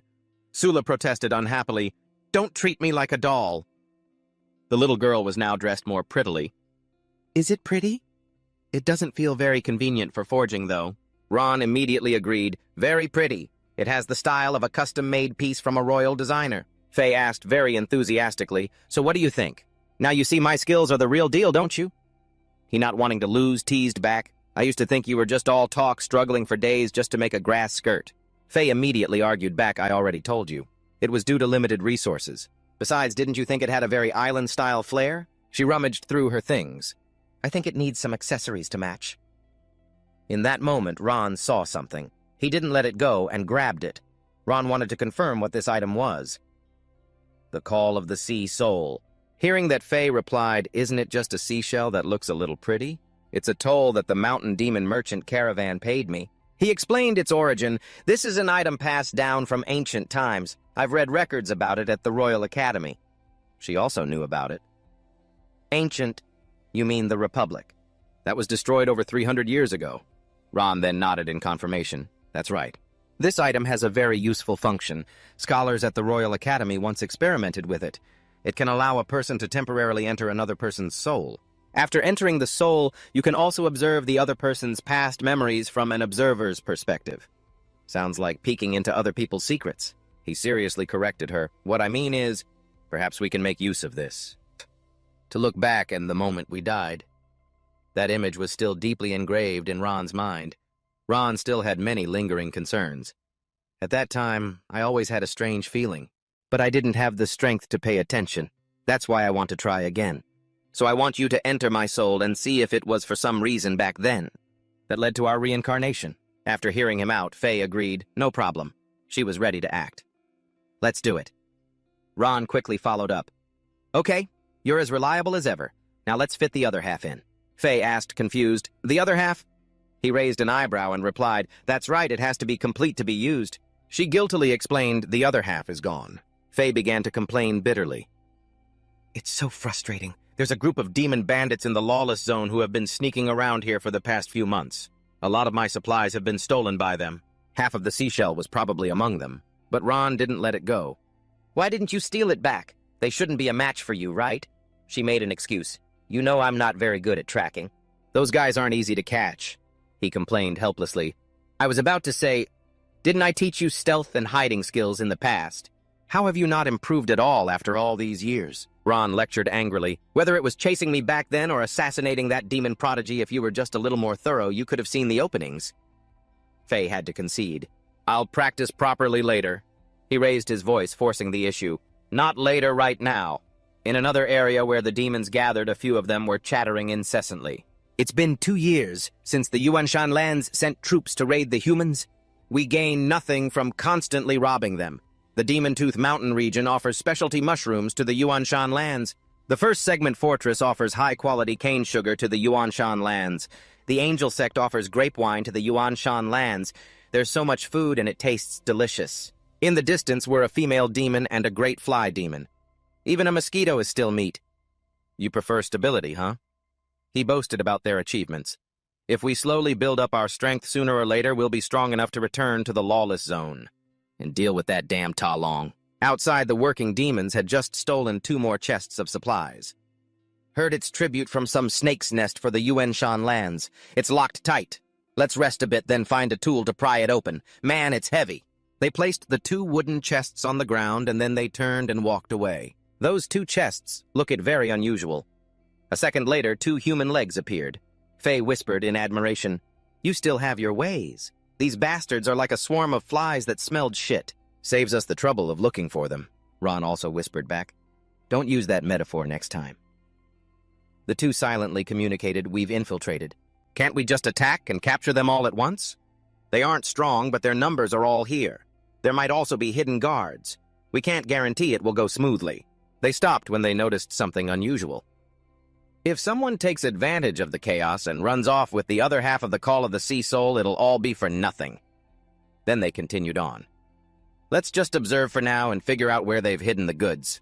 Two demons were talking to each other. Damn that evil dragon. Its horns are incredibly powerful. The humans' heavy crossbows are pretty effective too. If we get the chance, we should steal a few to deal with it. Another one sat on a wooden crate. The way I see it, we should just lure the evil dragon over to the humans. Let its massive body weigh it down and wait for them to wear each other out. Then we'll make our move. Suddenly, he fell through. The crate had shattered under his weight. Oh, perfect. He immediately started cursing. Damn it, what is this piece of junk? The other one asked, are you okay? Facey remained seated in the crate. Ancient serpent bloodline serpent transformation. Ron had transformed into a black snake. Facey, look over there. The demons were gathered at their tents. The demon lord looked extremely pleased. Later, I'm heading to the black market in the Yuanshan territory to see if I can trade this stuff for some weapons and equipment. The female demon advised, there's no need. I heard that black market was already destroyed by some ruthless character. He couldn't help but be surprised. Really? The demon lord detected someone behind him. Who's there? Ron gave a decisive order. Target acquired, Facey. As for the others, just crush them while you're at it. Facey threw a punch, shattering the wooden crate. She had been provoked into a fury. You people always snatch all the good stuff, forcing me to eat scraps all day. Facey poured all her strength into the punch. You're really pissing me off. The demons charged towards her all at once. The demon lord sneered, Serpent demon, is this the great favor you've done for us? To bring a bone crusher right to our doorstep. You've done well, haven't you? He handed the treasures to the female demon. Unexpectedly, the demon lord changed his tune. Hero, save me. I was captured by this female bandit leader and brought here. She tortures me every night. It's a life worse than death. She wouldn't let a traitor live. The female demon no longer had any regard for him. You disgraceful coward. As it happens, I was getting tired of playing with you anyway. Ah, she understood Ron's intentions. Little handsome, I'm guessing you want this, don't you? The female demon even dared to challenge him. If you can take it from my hands, I'll let you be my new boy toy. I guarantee that in just a few minutes you'll be in such ecstasy you'll forget all about that big-chested bone crusher bitch over there. Ron took the arm holding the bag of treasures. The lesser demons couldn't believe their eyes. How is this possible? The dark demon froze stiff. In a flash, their leader had been taken down by that kid.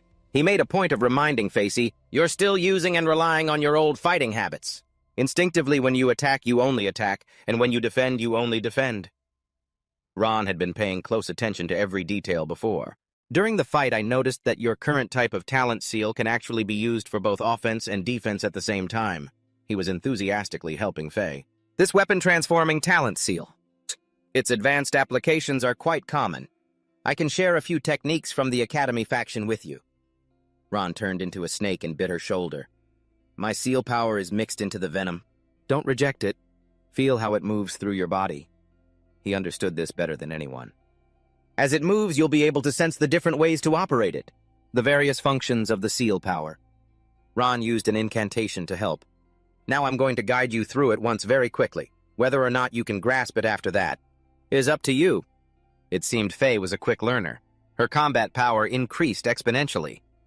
IBS Armament Concordance of Dawn and Twilight. He was satisfied with Faye's performance.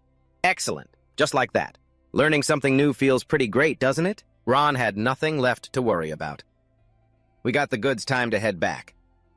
Sula of the conservative faction was slumped over the table asleep after her meal. He warned them before acting, this thing is very fragile. It breaks after one use, so we only get one chance.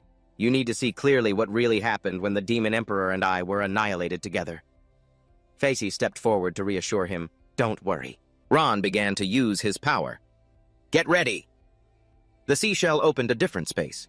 He was surrounded by white smoke. Ron gave her a piece of advice. There are some things you shouldn't see, so don't look. Faye didn't know the meaning of fear. What could there be that I shouldn't see? A giant statue appeared before her eyes, a rope tied tightly around its neck. Faye could judge for herself it was a statue of the god of mercy, just with a slightly bizarre appearance. Ron really is a compassionate person deep down. She was a bit surprised. "You can come in here too," Ron gently explained. "This is inside my soul. Of course I can enter." Facey couldn't wait any longer. "Great. Let's get started right away." He quickly stopped her. "Wait!" A space opened up between the two statues. He saw that the time had come. "Let's go." She stepped forward. Faye's body was split in two. She saw her own past. "This is Ron's memory. From that year after I died, Sumulus attacked Ron and Faye couldn't do anything. I was pushed to the point of being completely helpless." She was too grief-stricken to speak. He was confident he would be revived. "Power. I can only resort to a contingency plan. How pathetic. To think I'd have to rely on someone else's power to survive temporarily." Sumulus chanted a spell. "Cruel samsara.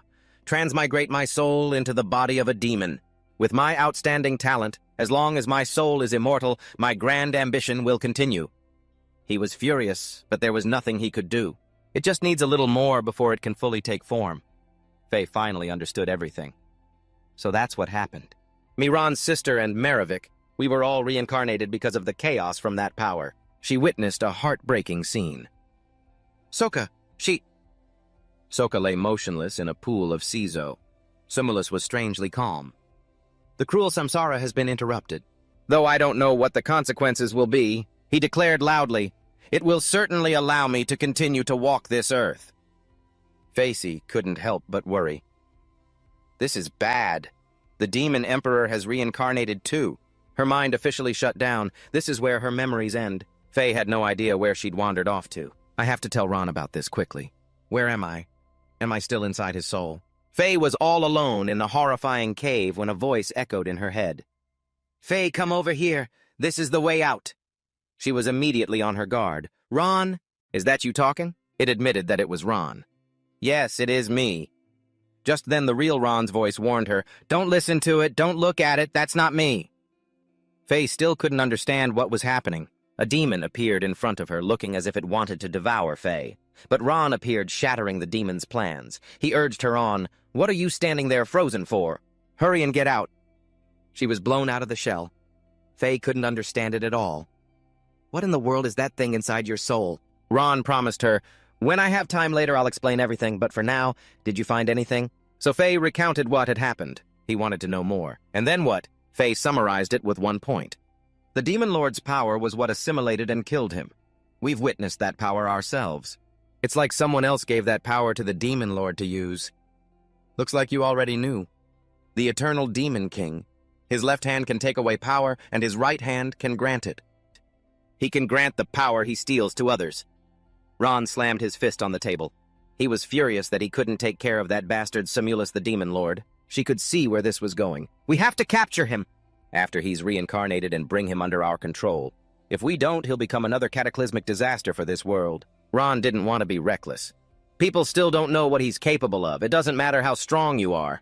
If you go up against him without any intel, you're guaranteed to lose." He sketched out everything related to the guy, but he still had a question. "Oh, right. There's one more thing." Faye didn't understand what he meant. "What is it?" Ron suddenly remembered. "Where's Sokka?" She deliberately dodged the question. "Things were too hectic back then, I wasn't paying attention." Faye changed the subject. "Sula, are you hungry?" Sula suddenly woke from her nap. "Yeah, I'm hungry." Faye immediately seized the opportunity. "Well, perfect. Let's go get dinner ready." He easily saw through her. "Faye, you don't have to change the subject." Ron didn't want her to hide from it. "Just tell me the truth." Faye was surprised he'd say that. She found it hard to start. "How am I supposed to say it?" Fia and Merovius were going fishing together when they saw two figures sitting by a fire. Fia immediately stopped them. "Hey, you two don't go over there." He froze on the spot. "Why?" She was clearly a practical one. "You're a married man and you can't read the mood here." Merovius threw a wet blanket on her mood. "Well, now you know why my ex-wife and I got divorced." Sokka quickly noticed something odd. "Sir Ron, I just realized. The number over your left eye is gone. Why?" Ron pointed to his eye. "This," he began to explain. "When I kill someone I don't want to, that number appears on my face." And Ron already knew how it worked. It only disappears when I feel happy again. She was stunned. Oh, so that's it. Sokka wasn't surprised in the least. You and Merovius were apart for so many years before you reunited. It's only been a few months since we all got together, but you must have rediscovered that feeling of having a family again. Her assessment was spot on. Faye is straightforward, but she's also thoughtful and very considerate of others. You two only knew each other for a few days, but you've already become like close siblings. Sokka had words of praise for Fea. And Fea, she's so adorable. As long as she's around, there's never a dull moment, right, boss? But Ron didn't forget to mention her. And there's you, too. He paused for emphasis. There's you. Faye had to soften the mood. Sokka, she might have a different destiny than the rest of us. Ron was completely calm. Is that right? It doesn't matter, Faye. It's just a blood debt. He touched the drawing of Sumulus. Gran's hand wrapped completely around her head. He crushed the wooden tablet. A debt of blood will be paid in blood. Meanwhile, a demon horse ran circles in a courtyard. In Hard Rock Village, on the border of the Olivia Kingdom, a man showed off his toned muscles. This training method. I'm glad you came up with it. Heavy lifting is the only way to truly temper the body. Brian held Sumulus tightly in his arms as she sobbed. Daddy, Brian comforted her gently. Don't be afraid. We just have to wait for your mother to return. And we'll be saved! The demon horse became even more outrageous. I'm about to pick up the pace. The man's back was being scraped along the ground. Sumulus spoke cryptically. Oh, you humans. The first thing I saw when I awakened was you suffering like this. Brian didn't understand what his daughter was saying. He was suddenly yanked back by a powerful force. The demon horse ground its teeth. What's going on? She said, gripping the rope tightly. The man shot Sumulus a death glare. She looped the rope around Brian's neck. I only have myself to blame for awakening too late, and causing you to suffer so senselessly. Sumulus sent him on his way.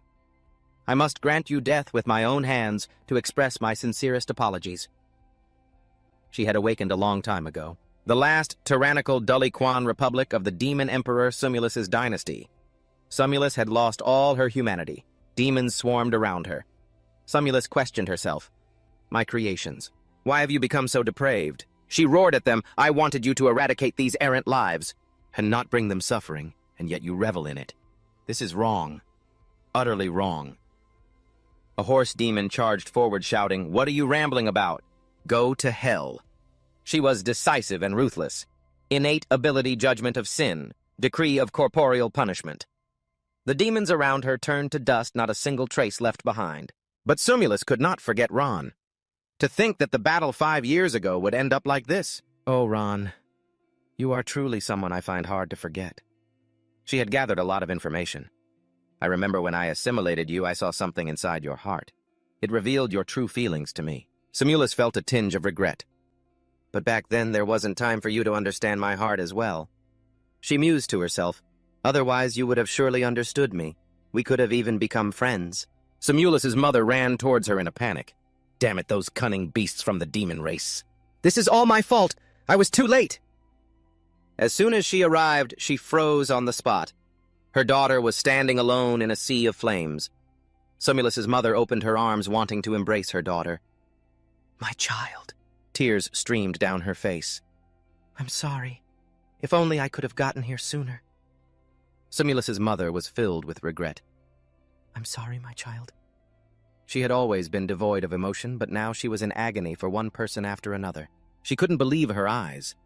Sumulus drew the sword to her own neck. She ended her own life right in front of her mother. Sumulus fell to the ground and drew her last breath. But she was reborn. The power of judgment of sin. Sumulus, self-righteous as ever, declared, I proclaim that the morphing life forms of this world must be saved. My great work can be delayed no longer. Faye couldn't rest easy. Where the reincarnated demon emperor was now, there were no clues at all.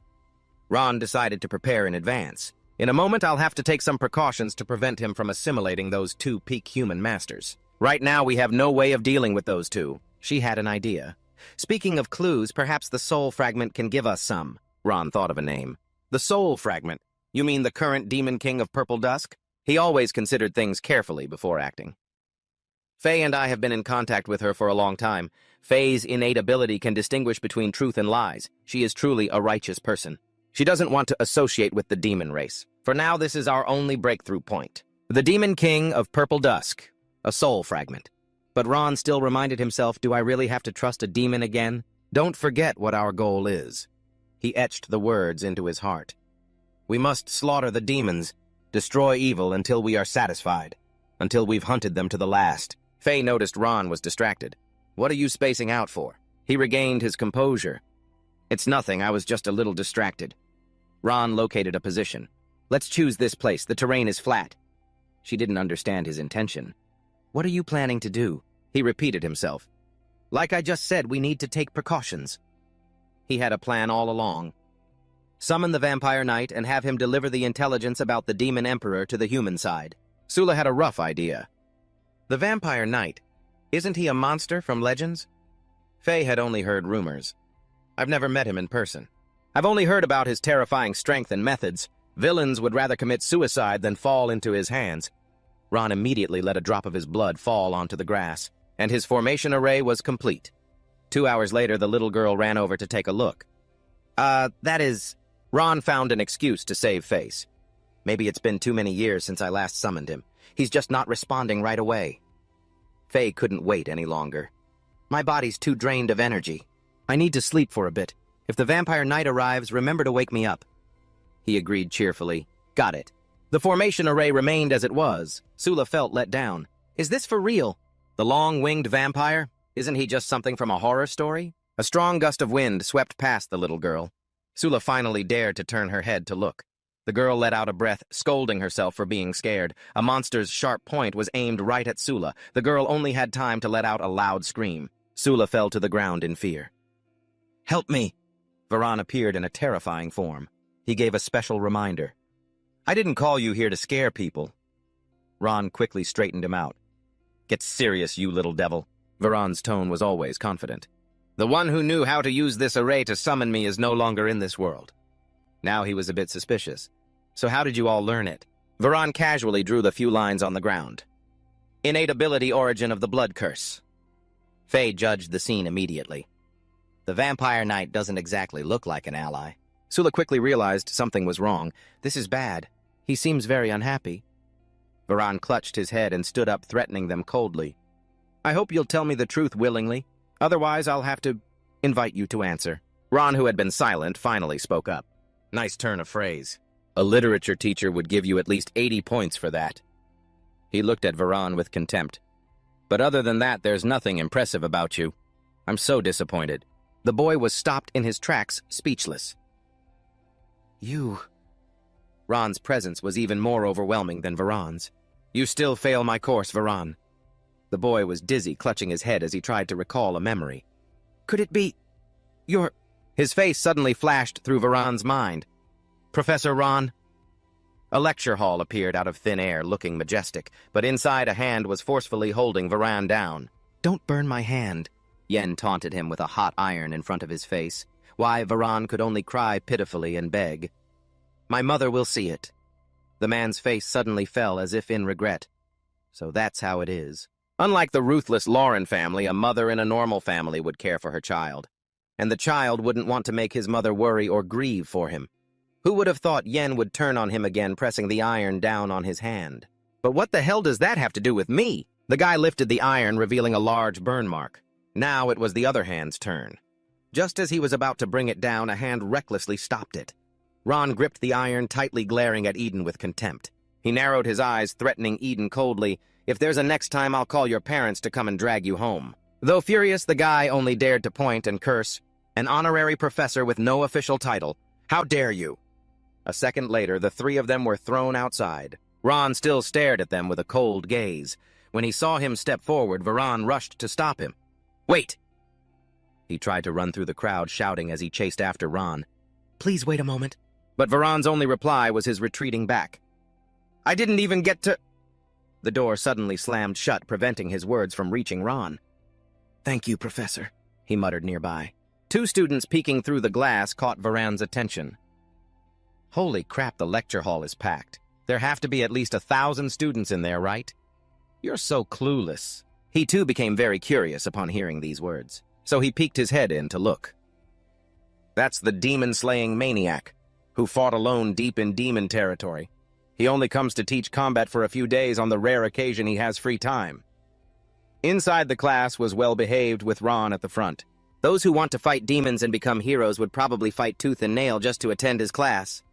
The other two pressed their faces right against the glass to watch the spectacle. Hey, look over there. A lot of princes came too. Varan ignored their back and forth and walked away. You're right. The 6th prince, the 7th prince, the 9th princess. Where's the 8th prince? The most handsome man on the East Coast. That bastard tried to force someone to give him their seat, and Professor Ron ended up grabbing him by the collar and throwing him out. He returned to the worn path, feeling dejected. What could someone like me possibly have to thank him with? Suddenly, a series of vines shot out of nowhere, binding Varan tightly. He was hung upside down from a large tree, gift sigil plant. Master. Control over plants. The bullies. They were back to torment Varan again. This is the wasteland outside the academy. No matter how much you scream for help, it's useless. I'll give you a chance to live. Lure Ron to our family's territory. I want to capture and torture him, you hear me? If you don't, I'll kill you right now. He nearly lost control and cursed, "Go to hell!" Eden looked at Varan, even more excited, as if staring at helpless prey. I see. I didn't expect you to be so defiant. The guy swung his fist and punched Varan hard in the face. Having every bone in your body crushed is a long process. I hope you can enjoy it as much as I will. The other two were discussing something. So how should we handle this? Where should we bury this guy later? The usual spot. Meanwhile, he was beaten until he was dazed, but he was still silently worrying about Ron. The Lauren family's torture is terrifying. I can't let them capture Professor Ron. I can't let them hurt the professor. I have to stop them. Varan's vision started to go white, leaving him with just one final sliver of consciousness. That's right. The gift sigil. I have to use my gift sigil to escape. Before he passed out, a mocking voice echoed in Varan's ear. An idiot like you who doesn't even dare to practice with his own gift sigil. Probably doesn't even know how to use it. His brain sent signals throughout his body. He was in agony all over and couldn't breathe. I'm going to die. Ugh. Very quickly, a flash of light appeared as Ron managed to catch Varan just in time. He held Varan up with one hand, offering words of praise. You're a tough kid. Once steady on his feet, he immediately warned Ron, the Laurens, they want to hurt you. Where are the 3 of them? But he seemed completely unafraid, merely glancing upwards. They're about to fall. In the sky, the 3 bullies were plummeting at a dizzying speed. After an impact, drops of bright red liquid splattered everywhere. He was witnessing a rain of blood. Hearing Ron's nonchalant tone, he froze instantly. Their parents might have a bit of trouble scraping them up to take them home. He, on the other hand, was calm enough to extend an invitation to Varan. Come to class tomorrow. I saw the gift sigil on your application. It has a lot of potential. But he was always insecure about himself. But my classmates all say my gift sigil is terrifying. I don't dare to use it. If it's terrifying, Ron quickly offered some bold advice, then make it the enemy's nightmare. And so Varan became his shadow, following him relentlessly. Professor Ron, I really don't know how I can ever thank you. Ron was also a very dedicated teacher. That's a problem for you to consider. It's not my job to think for you. I'm still wondering what to eat for dinner tonight. On the way to the lecture hall, Varan chattered non-stop. My mom is making a fruit tart today, Professor. What kind of fruit do you like? He replied briefly and dismissively. Strawberries, I guess. Before long, the sky was blanketed by night. At the same time, a voice echoed, Varan, do you understand the situation completely? He stood up straight and reported seriously, Yes, sir. Crystal clear. I will depart immediately to report the intelligence on the Demon Emperor to the other nations so they can strengthen their defenses. Ron kept repeating one key point. It's about those two. We absolutely cannot let the Demon Emperor obtain their bodies. Little Sula looked around, then fixed her eyes on Faye. Who are they talking about? She answered quickly without hesitation. Grand Emperor Hayonha and Stormdance Yuha, 2 top-tier masters known as the Hands of Humanity. Faye was referring to Grand Emperor Hayonha's bird symbol. King Anaya, the Restorer of Humanity, and the 3 weapons perpendicular to the arrow are the sigil of Stormdance Yuha, leader of the Northern Alliance, the ultimate warrior on this side. Viren silently recounted the situation. Stormdance Yuha has been in seclusion for 3 or 4 years now. It will probably be very difficult for me to communicate with him directly. Hearing this, Ron seemed regretful. Is that so? I was going to ask you if he's still as courageous as he was back then. What a pity. He was also very sympathetic towards him. I understand. After all, he's the only person who ever defeated you in a direct fight, Professor. Of course, you'd be particularly interested in him. Speaking of which, Ron immediately refocused. His work was more or less in order. Willin, you need to leave now. Every second you're late gives the Demon Emperor another chance. Varan instantly put on his helmet, transforming into a bloodthirsty demon. Yes, ma'am, I will not fail you. He flapped his wings and flew swiftly across the sky. Sula watched, amused. Goodbye, big brother. You look like a giant mosquito. She certainly had some thoughts on his new look. Honestly, that armor of his is really unsettling. Only he kept watching, but without forgetting what was important. Now we don't have to worry about internal strife anymore. We can focus on investigating the whereabouts of the reincarnated Demon Emperor. In the blink of an eye, the next day arrived. Faye went in the opposite direction from Ron. I want to go arrange the work for the departments, to prevent them from causing trouble after we leave. He also took the opportunity to head to the barracks. This journey to find the deathly silent demon lord would not be a short one. I'll go to the cavalry barracks and pick 2 horses with good stamina. While I'm there, I'll see if I can find any good quality porcelain jars. Hearing this, her footsteps suddenly halted. Porcelain jars. He turned his head slightly, his voice chillingly calm. If we can't kill the Demon Emperor, then after we sever his 4 limbs, we'll stuff him into a porcelain jar. His decree of punishment can instantly annihilate any creature with weak spiritual pressure in his line of sight, so his eyes will have to be gouged out too. And with his instigative silver tongue, it's best to rip that out as well. The killing intent radiating from his every word grew thicker. For as long as I live, I will constantly cast healing spells just strong enough to keep him alive, to make him live like a filthy fly. After I die, the healers of the Compassion sect will carry on this duty from one generation to the next. Even she broke out in a cold sweat, remarking, honestly, sometimes I feel very lucky that you're not on the side of evil. Elsewhere, on another path, Blue Ears couldn't stand the boredom and started to gossip. Hey, did you hear? Yesterday, another guy tried to seize power and challenged that old Fae. I heard they fought to a draw and the leader valued him, so she spared his life. The one called Goldenhorn sneered. He's the Grim Reaper, the cavalry commander of the Yuan Shan territory. Just a draw, huh? He replied in an arrogant, careless tone. If I had a good opportunity, I could definitely kill that Fae hag and take the leader's throne for myself. As soon as the words left his mouth, the Blue Ear's expression changed drastically. He's here. It's him. The goblin army following the 2 of them also stared wide-eyed and mouths agape. Goldenhorn didn't know who was approaching so aggressively with a knife. Him, I'm not someone to be trifled with. But when a long hand reached out, he panicked. Shit. Maybe it's not too late to beg for mercy. Deep within Goldenhorn's dark pupils, there was the image of a dark figure raising its claws. But who would have thought it was just Ron stroking his horse? Just then, an announcement reached his ears. Everyone make way, Lord Desert Fang has arrived. The one leading the way, excitedly eating an apple, was the vice leader of the Yuan Shan territory, Desert Fang. Listen up. The leader says she's going to be away for a while. He squinted, took a bite of fruit, and then gave an order. Hurry and prepare the supplies for the ceremony. I want to hold a surprise farewell ritual for the leader. Watching him, Ron couldn't help but feel uneasy. This ass-kissing sycophant thinks he's so smart making a big show like this. Letting him run wild will only expose Faye's and my movements. If the other demon lords notice something unusual, we'll be in big trouble. Standing to the side, Goldenhorn couldn't help but comment. A useless bum who wouldn't even dare to kill a fish. If I were in charge, I'd lead you all to attack fortresses every single day. Blue Ears was very indignant, but he still understood the reality of the situation. He's got the leader backing him. No matter how good we are at fighting, we still have to bow our heads. Before he could finish, Desert Fang rushed over and slammed his head down. You like to whisper, do you well, then today you'll be the messenger. You are not to touch any weapons, any objections.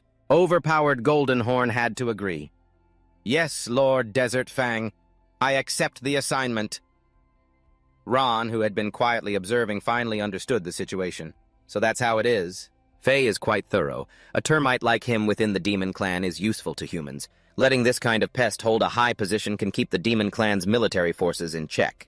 Killing him would be a waste. Ron watched the arrogant man approach and bluntly criticized him.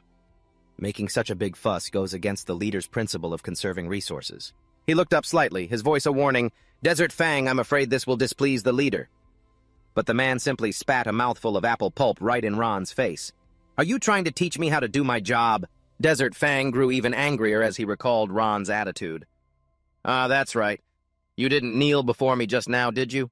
Lucky for you, I have a kind heart, and am willing to give a little troublemaker like you a chance to make amends." Ron frowned slightly silently, wiping his face as the man continued his tirade. "Kowtow once, and I'll forgive you." Emboldened, Desert Fang pushed his advantage, waving over a subordinate. "Ah, no, wait a moment. The ground is a bit hard. I'm worried you'll hurt your head when you kowtow."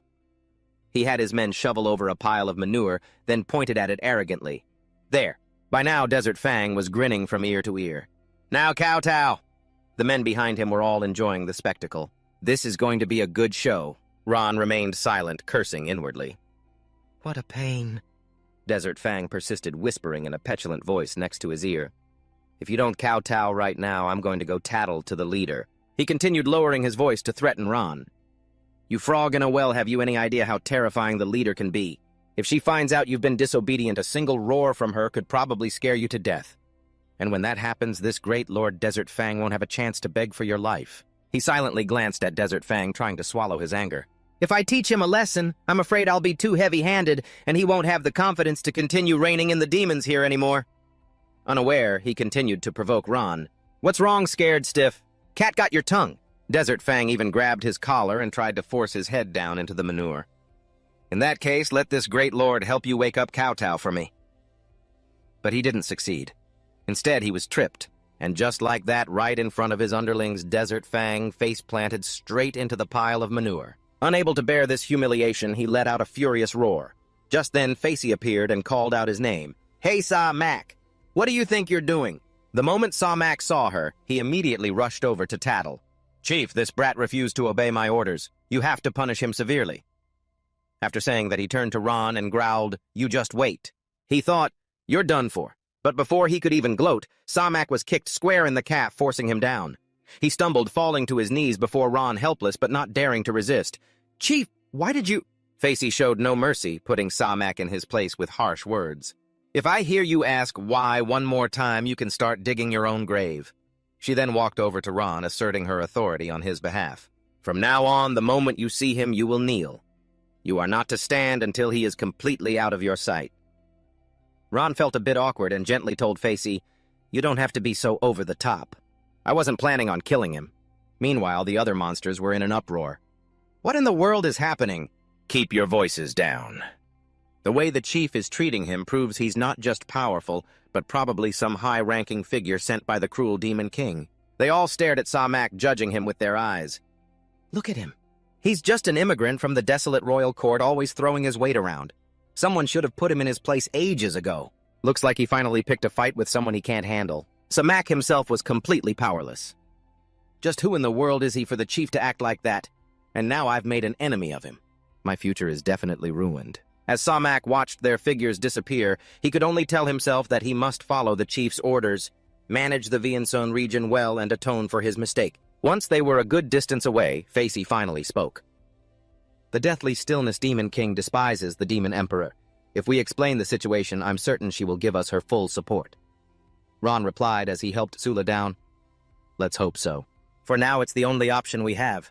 A moment later, the two horses neighed, and they galloped off under the setting sun to meet one of the 5 great demon kings, the ruler of the Deathly Stillness Royal Court. Astral projection, very quickly on that very night. In New Belu City, the capital of the Eternal Royal Court, Medinicus appeared.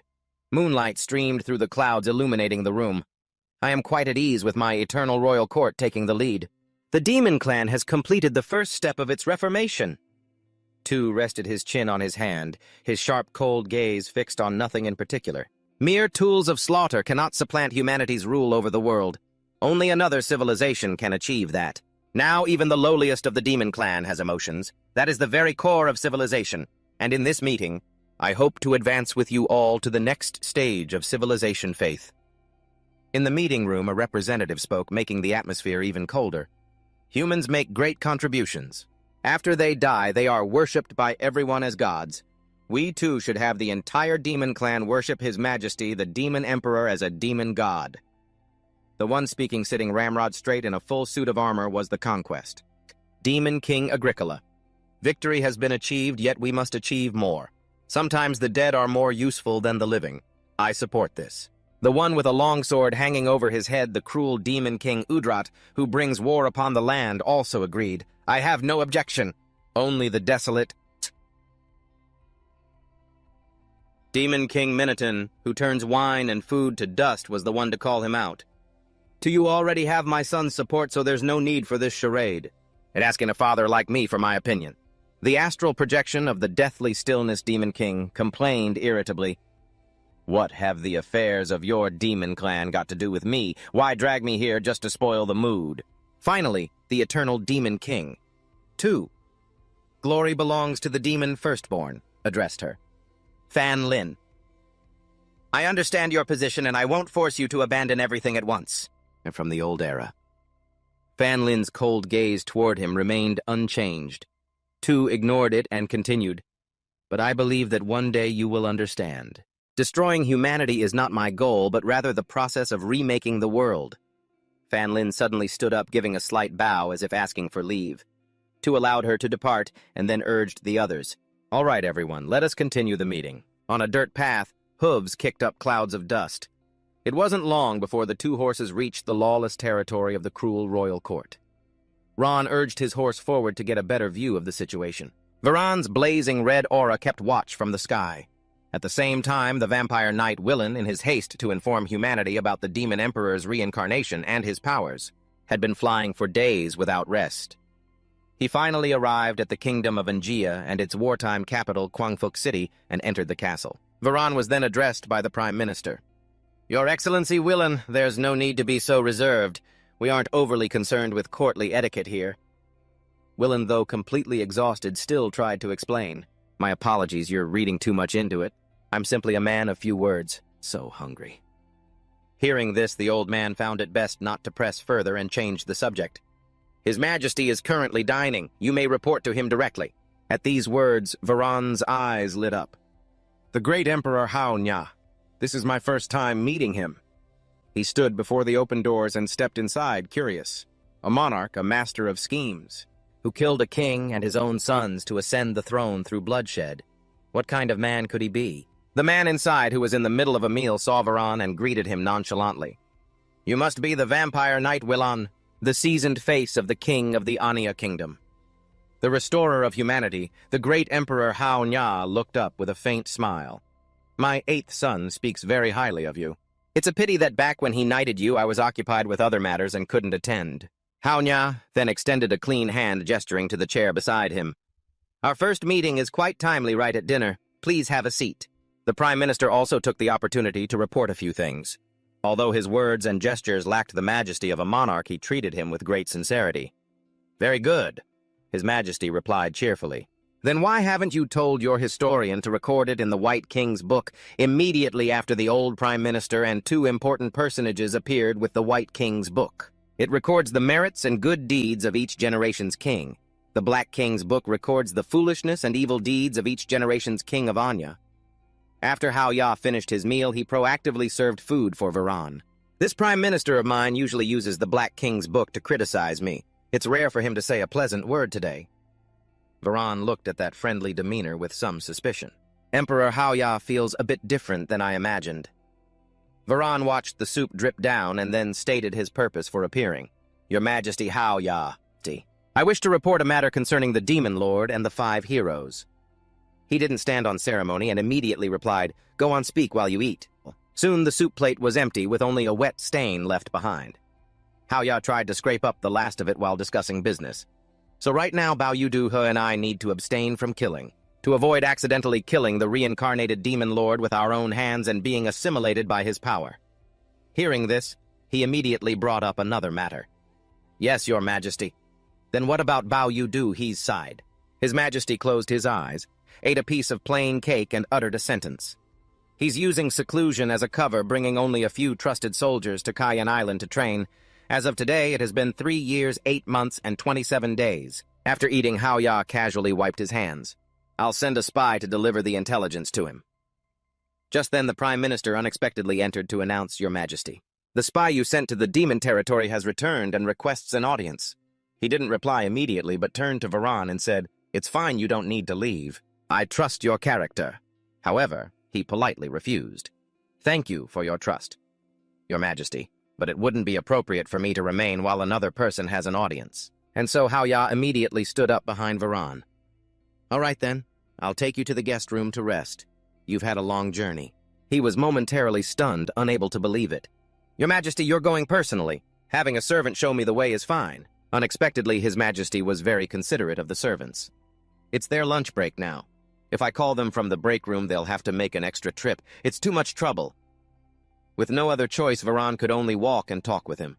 Speaking of which, you must trust that spy a great deal. You're even entrusting him with the intelligence about the Demon Lord. Haoya agreed and then added his own comment. That kid is very competent, but for this matter, it's more suitable to send a human spy. Just as he finished speaking, the 7th royal spy of Anya, Limerach, was already kneeling in salute. Your Majesty, I've also brought back military intelligence from the Conquest Court and the Neo-Tyranny Court, along with measurement data from the Mayuan Mountain's magical implement. On the way, I eliminated a squad of new recruits from the Neo-Tyranny Court. As he looked up, he caught sight of Varan's familiar face, and his jaw dropped. Your Majesty, why is the Vampire Knight here? His Majesty just glanced back and forth between them, then proactively acted as a bridge for the two. You two haven't met before, have you? Let me introduce you. Haoya pointed from Golden Horn to him to introduce him. This is the vassal of the 8th Prince Lord of Lauren Valley, the Vampire Knight William. And this is my subordinate, the 7th Royal Spy Limerach. After entering the room, Varan finally had time to process everything. A demon working for His Majesty Haoya. Outside, the man was still reporting non-stop to Haoya. The Conquest Court intends to gather a large army. The new aggressive tribes in the eastern Wangshan region are mostly from the war faction and are highly likely to answer the call. After coming out, Golden Horn immediately relayed the message to him. Sir Viran, His Majesty said he wants to immediately arrange for the mobilization of troops and told me to take you to rest. When he got no reply, he was surprised. What is it, sir? Don't you trust me? Varan admitted it directly. A demon who appears to be devotedly serving humanity. To be honest, it's hard for anyone to believe. At a loss for words, Golden Horn immediately tried to change the subject. Let me correct you, sir. It's not devotedly serving, it's hired. Hearing this, he scoffed. Hired? You're willing to become a traitor to the demon race just for money, and yet the man flaunted it like an achievement.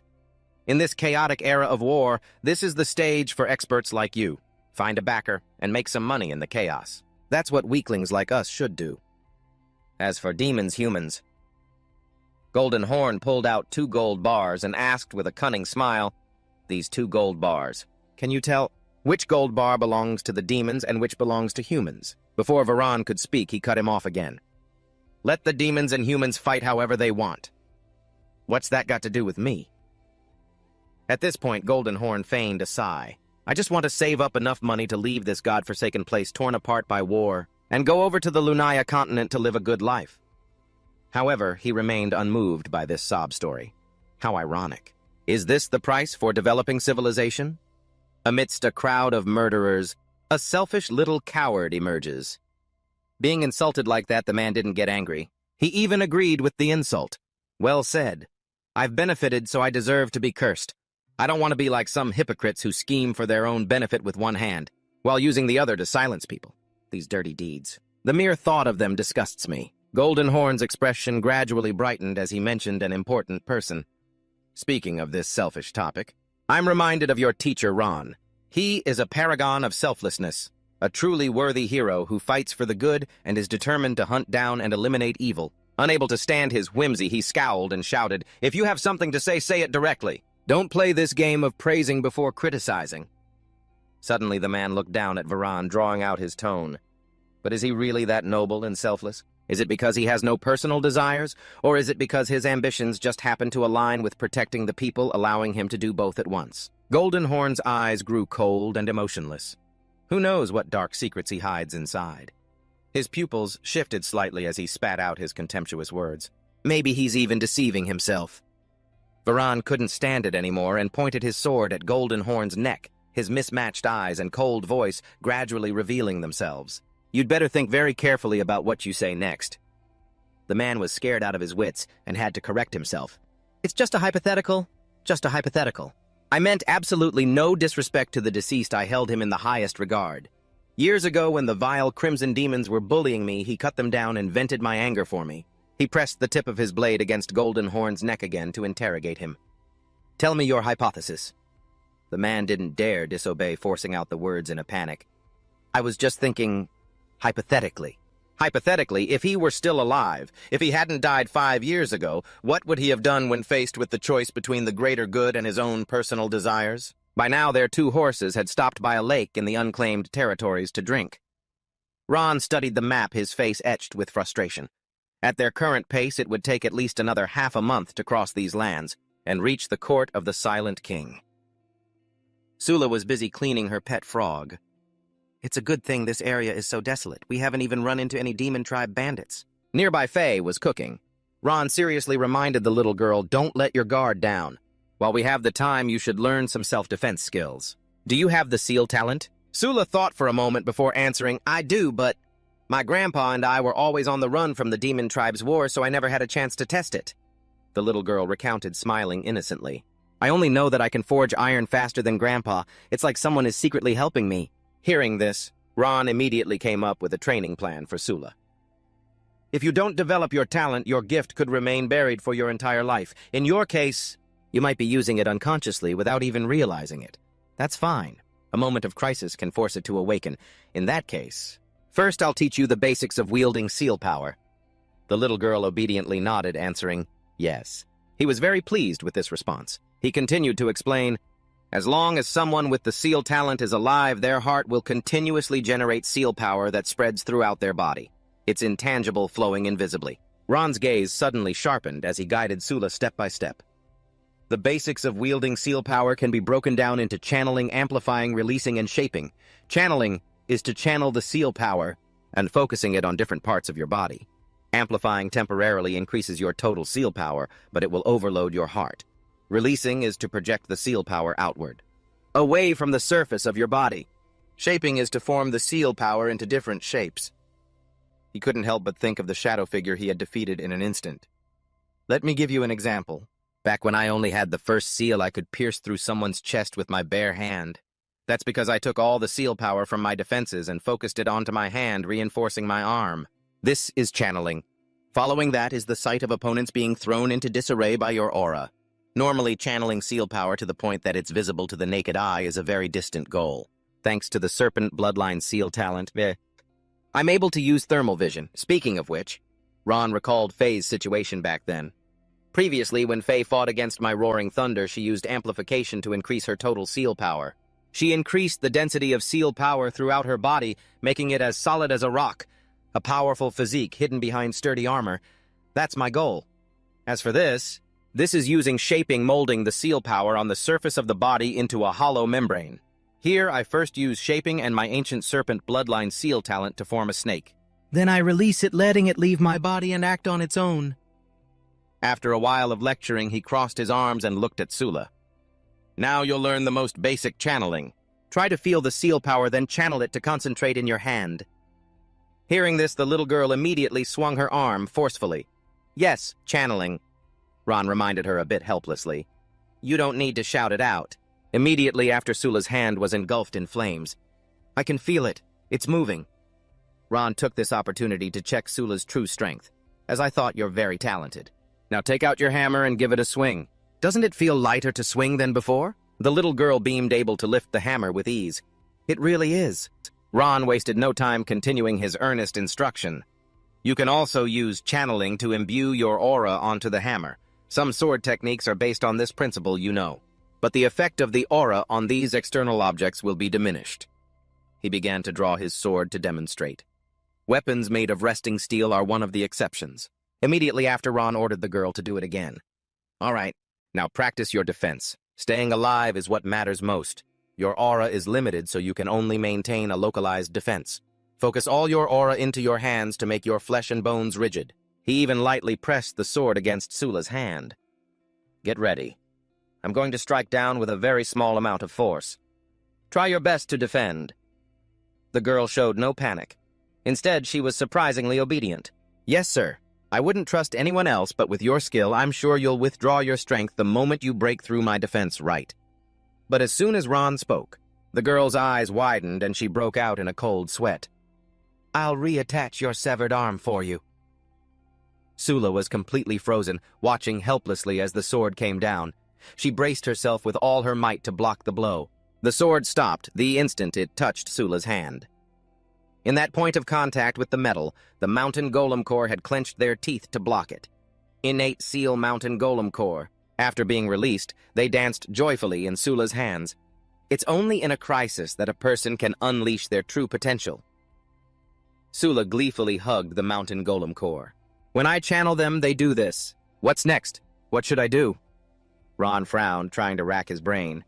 Let me think for a moment. How do you use this type of innate seal? He touched his chin, falling into deep thought for a moment. Channeling, release, and shaping. If you use amplification, it would probably make them grow larger. But for a novice like you, using amplification recklessly will cause your heart to stop and you'll die instantly. Try releasing and shaping them for now. The girl followed Ron's words, opening her palm and releasing her aura. They fell and unfortunately landed on Fee. Seeing them munching on her armor, Ron continued his lecture. Now rely on your imagination. Use shaping. Through the innate seal, your aura can be materialized. Sula obeyed and began to use her magic. Okay, I'll try. He saw the mountain golem core standing guard and patrolling, so he added another condition. Channel a little more aura into them. Let's see if they have an autonomous function. That's basically how you develop it. From now on, you'll have to train hard on your own. You should also learn more from Feya. Sula had been staring intently at them the whole time. A moment later, Ron decided to remind the girl. But on second thought, with your forging skills, even without an innate seal, awakening an acquired seal is just a matter of time. Sula still didn't understand what he was talking about. An acquired seal. Ron patiently explained again. In any field, by striving to reach the pinnacle, you can awaken an acquired seal. In essence, it's similar to an innate seal. It's just that very few people can awaken one. Over here, the mountain golem core were stirring, looking into the distance. A startled flock of birds. The startled flock of birds in the distance. This reminder snapped him back to reality. Put out the fire. Something over there startled the birds. However, the flock of dark birds had already revealed their location. Not far away, an exhausted Ryan returned to report, Knight Captain Lilo, there are no pursuers around. We should be safe. Lilo didn't offer a single word of praise, instead reprimanding him, I told you. Don't call me Knight Captain out here. Are you afraid others won't know who we are or something? Sora had been anxiously watching Princess Eve's body the whole time. Her Highness the Princess is seriously injured and unconscious. If our position is exposed, we have no strength to deal with the demons here. Meanwhile, Fee was hiding in a corner observing the situation. Demon tribes are scattered all over this no-man's land, constantly killing each other over territory. Who's this, the eldest daughter of some rich family? Daring to bring people here. Ron also recognized the identities of the other group. Anya's ninth princess, the Colossus Eves. I met her a few times when I was teaching. She's the most fiercely ambitious of all of Haonya's adopted children. Hearing this, she snorted. You only met her a few times and you already know she's ambitious. Ron gave a bland, perfunctory explanation. Maravik told me. He's quite familiar with Ania's political circles. Still, why would she come to a no-man's land with her abilities? How did she get injured so severely? At that moment, Lero was so tired he collapsed onto the ground. Let's rest for a bit. She was still scared, stammering a reminder. We should at least find a water source before we rest. Being picked on, he angrily threw his things around. Shut your damn mouth, you stuttering fool! It's all because of you two useless pieces of crap that this special operation was ruined. Her Highness the Queen is also gravely injured. Lero gritted his teeth and complained, not noticing a snake lurking behind him. Damn it all, my family paid to get me into the Royal Knight Order, so I could appear before Her Highness the Princess more often. He tried to lick the last few drops of water from his canteen. And as a result, by some cruel twist of fate, we ended up drifting to this godforsaken place. Then Lero threw it away forcefully. Find Ron's remaining arm. What the hell? Overhearing the conversation, he and Fee looked at each other at the same time. Look at their situation, and look at ours. She saw right through your intentions, Ron. You want to use that severed arm to evolve into a new form, is that it? I'm not trying to hide it, that's right. We need it now because what Ron mentioned, that field of strange vines possesses that very power. Ryan and Sora were still struggling to pull Yvette's stretcher. I'm sorry, I'm a useless scout. If only I had gathered intelligence on that high-ranking demon sooner. The princess wouldn't have been so badly injured. He stood by, scowling in contempt at the two useless fools. Though exhausted, she tried to comfort them.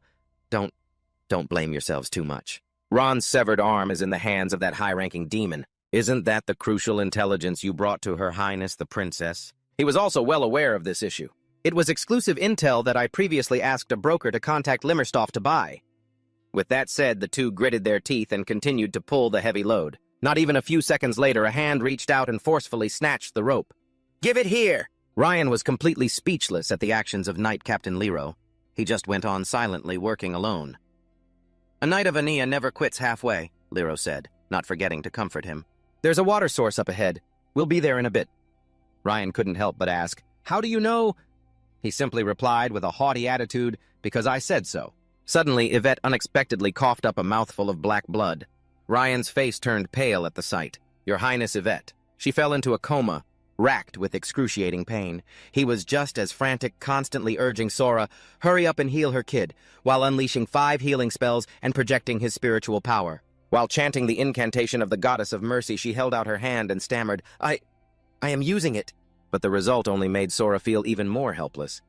"During the previous battle, my spiritual power was greatly depleted. It still hasn't recovered yet." From behind them, a loud voice suddenly echoed, "Hey, you lot!" Ron and Fee strode forward with an imposing aura. Without a second thought, Ryan fired 2 arrows. "Everyone be careful, they're demons." However, he blocked them with ease. "Don't be so hasty. We're from the peace-supporting faction of the demon race. We won't actively attack humans unless necessary." Ron waved his hand, summoning a healing spell as a gesture of goodwill. "We just want to make a deal." Ryan stood stunned for a few seconds. "A deal?" Lero also fell silent, looking at Yvette for a long time after hearing their condition. "You people, tell me about the situation with Ron's severed arm, and I will heal her." A captivating healing light emanated from his hand. Lero began to hesitate between the 2 difficult choices. Finally, Lero made his decision and agreed to the condition. "Fine, you heal her." Ron immediately began the treatment, but was surprised to realize the severity of her condition. For a high-ranking demon to be able to injure her to this extent, they're not to be underestimated. After a few minutes, Yvette coughed up red blood again. Seeing this, he lost his composure and raised his fist. "What the hell are you doing?" But Ron just gave Lero a contemptuous glance. "Noisy." He swatted his hand away, not forgetting to add, "The wound just healed. Don't move just yet." At that moment, she regained consciousness and took a breath. Sora looked at Yvette in awe. "Your Highness Yvette, this level of healing magic is incredible. I fear only the desolate demon king Minoton could match him."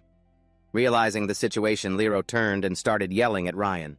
All you know is how to use your fists. Hurry up and apologize to him." Ryan only dared to weakly retort, "But Knight Captain, weren't you also—" She had just woken up to this scene and felt very relieved. "It seems they're demons like the Crimson Devil Malimastop, ones we can communicate with normally. Thank you for saving me." Ron didn't want to drag things out and directly demanded his payment. "Well then, now it's your turn to give me what I need." Yvette gracefully humbled herself and replied, "It seems Lilo promised you something earlier. Please speak. If it's reasonable, I will repay you on his behalf." Like the others, she too fell silent upon hearing the request. "The severed arm." A second later, Yvette flatly refused. "Anything but that." Ron wasn't worried. He glanced behind her. "Fine then. I'll have your subordinate tell me himself." Yvette immediately tried to stop him. "Lilo, don't say it." Lilo now scratched his head, going back on his word. "Sorry. This concerns all of humanity. I can't tell you." She was adamant that Ron change his condition. "Aside from that, I can give you anything you want." But Yvette's whole body was already feeling a strange sensation because of this man. While healing her earlier, he had suddenly grown larger, his voice low and threatening. "Now either you obediently tell me the whereabouts of Ron's arm, or you can helplessly watch her die from the poison." She was a little weak and unsteady, but still put on a brave face. "This little bit of poison will only weaken me slightly." "He's bluffing, don't let him fool you." Only he was still torn between the 2 of them. On one side was Yvette forbidding him. "Don't do anything foolish, Lilo, I just need 2 or 3 minutes. Once my spiritual power recovers a bit, I can force the snake poison out." On the other side was Ron threatening her life. "Think about it, Lilo. When the king of the Haonia kingdom hears that she has died, How are you going to explain yourself? Cornered Lilo held his head in despair. Damn it, what do I do? What do I do? Unhappy Ron turned his back and walked away. To choose death over submission. Admirable. In that case, we won't force you any longer. But Liro suddenly called out, stopping him. Wait. Eves, however, irritably advised him. Just ignore him. He's just trying a soft approach. She gritted her teeth, forcing out each word through the pain. Soon, I will be able to restore my power. He's the one who should be worried. Fia, walking beside her, asked with some unease, Are you sure? Ron seemed to understand them completely. The kingdom of Anya has no room for the weak. In this situation, her subordinates will only think she's bluffing. Wait! Liro finally gave in, revealing the secret. Ron's arm is in the hands of Jer-Er, the great warlord. He frowned as he spoke of the cruel Jer-Er. He was a trusted subordinate of the first oppressor Demon King Banner. After Banner's fall, he feared being purged by the Eternal Demon King too, so he fled into the deep forests, becoming a bandit and hiding everywhere. According to Liro, he willingly offered the arm to a higher power. The top-secret intelligence we have is that Ron's arm is in his possession. Her Highness the Princess wants to reclaim it, the remains of that hero, to boost the morale of the kingdom of Ania's soldiers and people. But Jer-Er lost his life during that crisis. However, who would have thought Jer-Er had already fused Ron's arm with his own body? His strength was beyond our expectations. We were caught completely off guard. Her Highness was gravely injured by him while covering our retreat. Ron had finally been waiting for this moment. I see. So where is he now? He answered every question he was asked. To the west, they're resting at the Genyuniu ruins. Afterwards, Fea and Ron immediately huddled together to discuss their plan. We're heading west to the Zixi royal court, so we'll have to pass through Genyuniu anyway.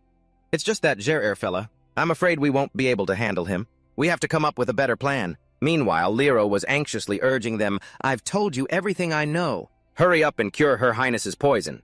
But he didn't answer, instead taking Fia's hand. The two of them just openly walked away, enraging him. Hey, you despicable animals, get back here! At that moment, Eves slowly stood up and ordered Lilo, that's enough. Lilo, sheath your sword. He then turned back to check on her. Princess, Your Highness, are you all right? Eves, very displeased, reprimanded Lilo. I already told you. This is a trivial poison. I'll recover soon enough. He immediately knelt to accept his punishment. My apologies, Your Highness. This disaster is my fault. I shouldn't have tried to be clever. Meanwhile, Sora and Ryan were worried for Lilo's life. Wait, will this be considered disobeying a direct order? What will happen? He'll be punished according to military law. We have to go plead with Her Highness. Unexpectedly, Eve wasn't angry. She took his hand and helped him up. She patted Liro on the shoulder and took the blame herself. The fault isn't yours. My explanation wasn't thorough enough. In her heart, Eves had her own calculations.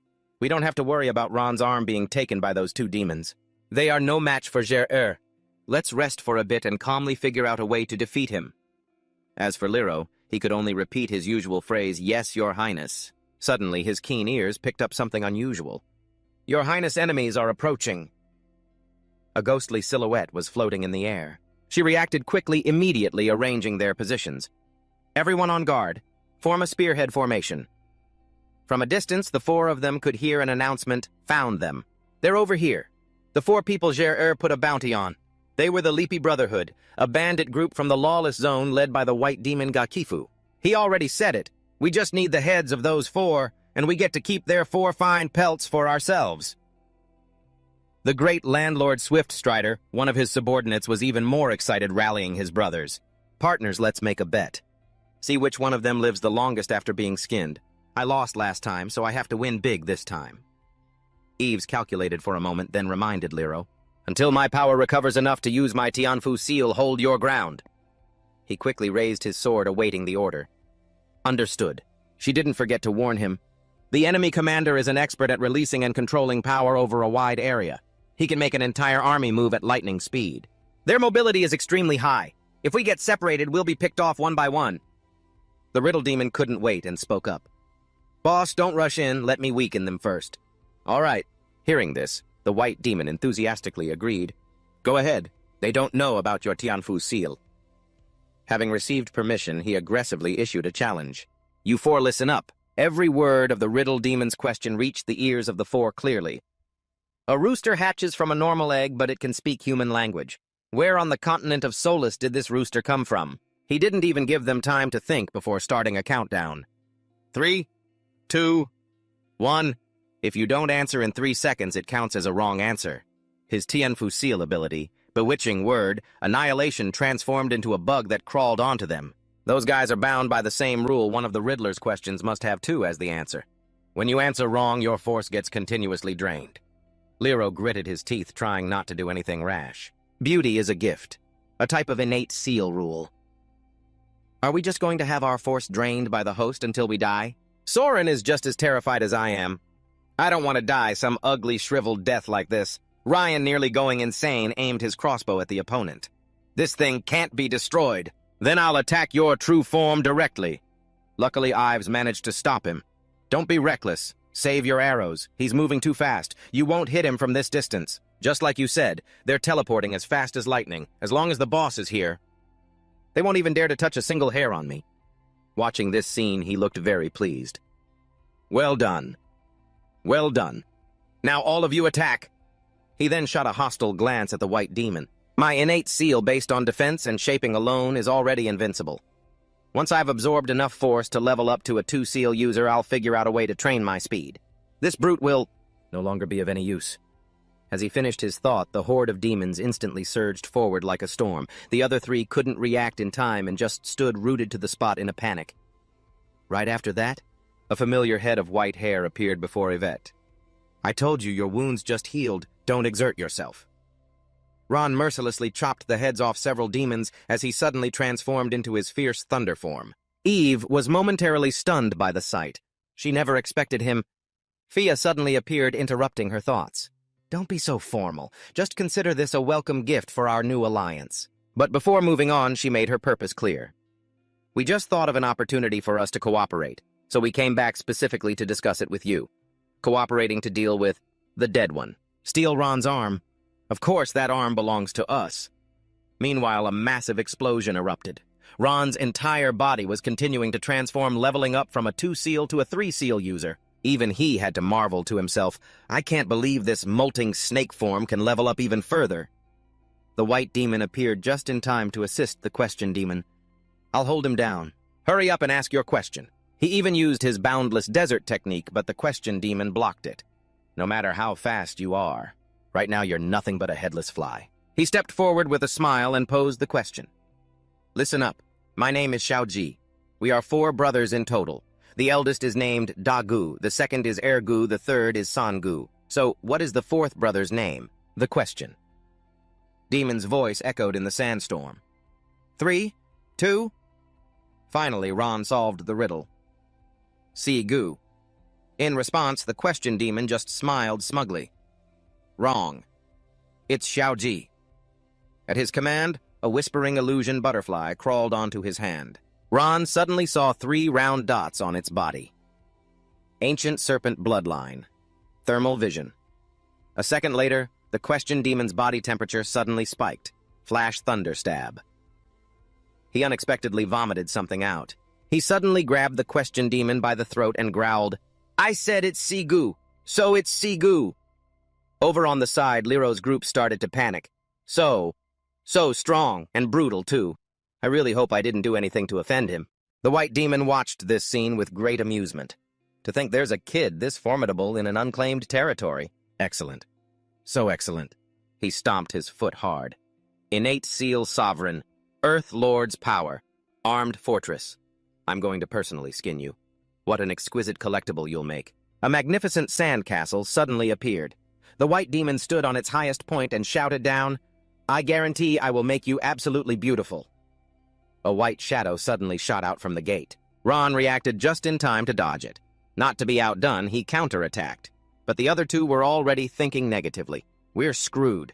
The guy just casually conjured a whole fortress. How are we supposed to fight this now? How can just a few of us attack a fortress? Am I seeing things? The fortress is moving towards us. Fia just glanced over and complained softly. Moving a fortress like this consumes a huge amount of force. Truly the mindset of an empty barrel making the most noise. A second later, the entire castle began to rumble. Long stride, swift march. Mobile fortress. The white demon spread his arms excitedly, shouting, Come on out, everyone! Second brother. third brother. Surround them from all three sides. Don't let a single one escape. But as he spoke, hordes of demons appeared from every direction. A great war. A great war. The boss must want to have a showdown with the evil dragon. What a letdown. Such a letdown. We're not fighting the evil dragon. Why call us out just to deal with these small fries? Hearing this, Eves became furious. Small fries. Meanwhile, Ryan was crying while hugging Sora. Now we're really doomed. No, I haven't even had a chance to spend the pocket money I saved up. Only Lyra was concerned about the princess. Your Highness, is your force sufficient to use your innate seal? Ron quickly reverted from his form. All right, he said. We can rest for a little while now. Eves grew in size and charged into the crowd, grabbing one of them. Innate seal celestial body. Now, who's the small fry? She squeezed hard, making it wince in pain. Showing no mercy, Eves swung her sword in a mid-air slash. As she raised her blood-stained sword, the two immediately started discussing. An enemy can also be a type of weapon. You taught her that right. I only mentioned it once during a lesson. If an enemy looks particularly handy, you can do that. Meanwhile, Yvette had become their target. Fire, quickly, everyone shoot. She remained perfectly calm and threw out a new weapon.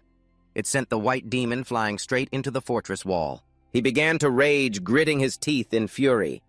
A second later, the white demon's vision went dark. A giant Yvette was raising her sword, aiming right at him.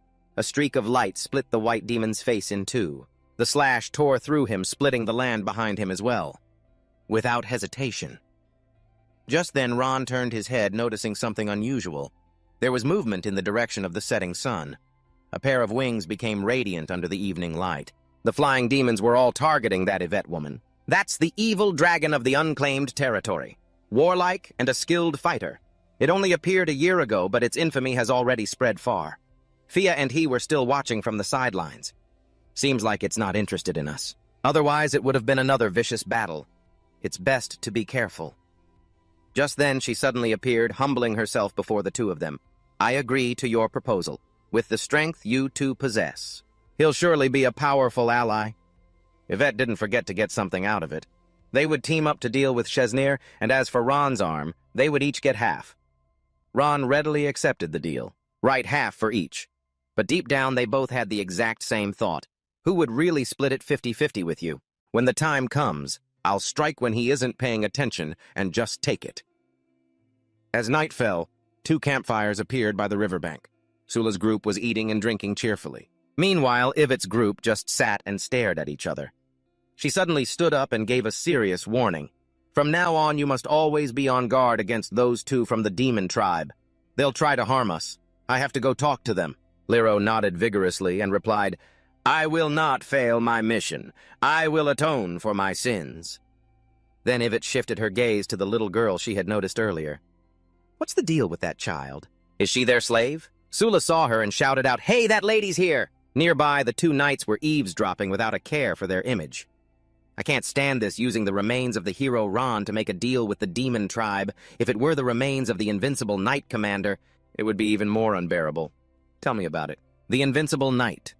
Merrivac wasn't just a role model for the Knights of Ani, the storyteller said enthusiastically. He's my idol. He fought in countless fierce battles, and never got a single scar on his entire body. My handsome face has to be just like his.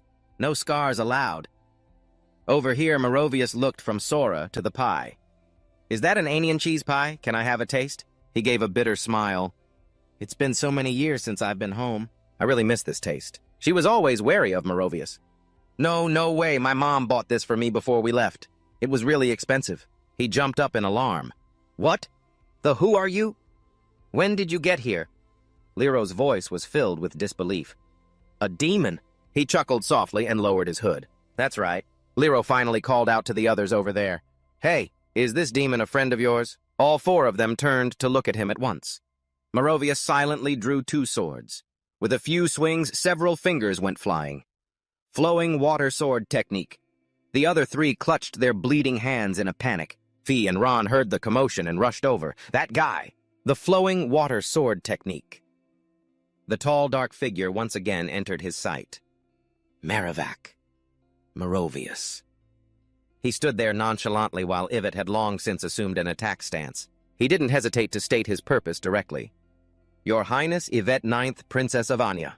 I have come on my master's orders to capture you. The piece of cheese on the ground was now half stained with blood. She thought for a moment, then turned to ask for help. This demon knows the sword technique of the invincible knight. His power is likely second only to Chesnir's. Lend me a hand, ally. Sula suddenly grabbed Yvette's hand, stopping her from moving forward. Wait, there must be some kind of misunderstanding. Let them talk for a minute. Meanwhile, Ron was already standing before Merovius. He maintained that emotionless face while the other just gave a knowing smile. Merovius closed his eyes and sneered. So it was you. I was wondering who had such a powerful killing intent. He didn't hesitate to point at Fia and mock her openly. You're Ron, so you must be Fia, right? You've gotten all big and muscular just like an older sister. She was so angry she was speechless. You people? Finally, Fia had to admit when it comes to recognizing people. You two are closer than blood siblings. Merovius seized this chance to strike viciously. Fia, you two be careful. At the moment of impact, a voice exposed his plan. He's deliberately trying to make us let our guard down. He transformed into a flying black dragon and questioned him. Innate seal eternal night dragon soul. Can't you just go easy on me so I can complete my mission? Merovius growled out a warning. Just stay out of my way. Seeing that he couldn't change his mind, he transformed back. Do you see my face? 5 years ago I trusted you, and this is what I get. Merovius suddenly lowered his voice, his tone mocking. Look at my face. The perfect knight Merovius who went through countless fierce battles, without a single scar left on his body. How ridiculous. His emotions suddenly spiraled out of control. This appearance, it's all your fault. Fia. At that moment, Fia rushed forward shouting, Calm down! Merovius heard her and burst into a scornful laugh. Calm down! The moment the words left his mouth, he swung his sword, unleashing the flowing water sword technique.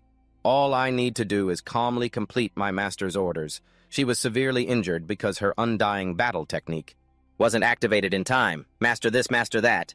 Looks like someone's brainwashed you. In that case, I have no choice. Fia immediately threw a punch. Then I'll knock some sense into you. Merovius instantly activated his innate seal eternal night. Dragon Soul Whitebone Tower.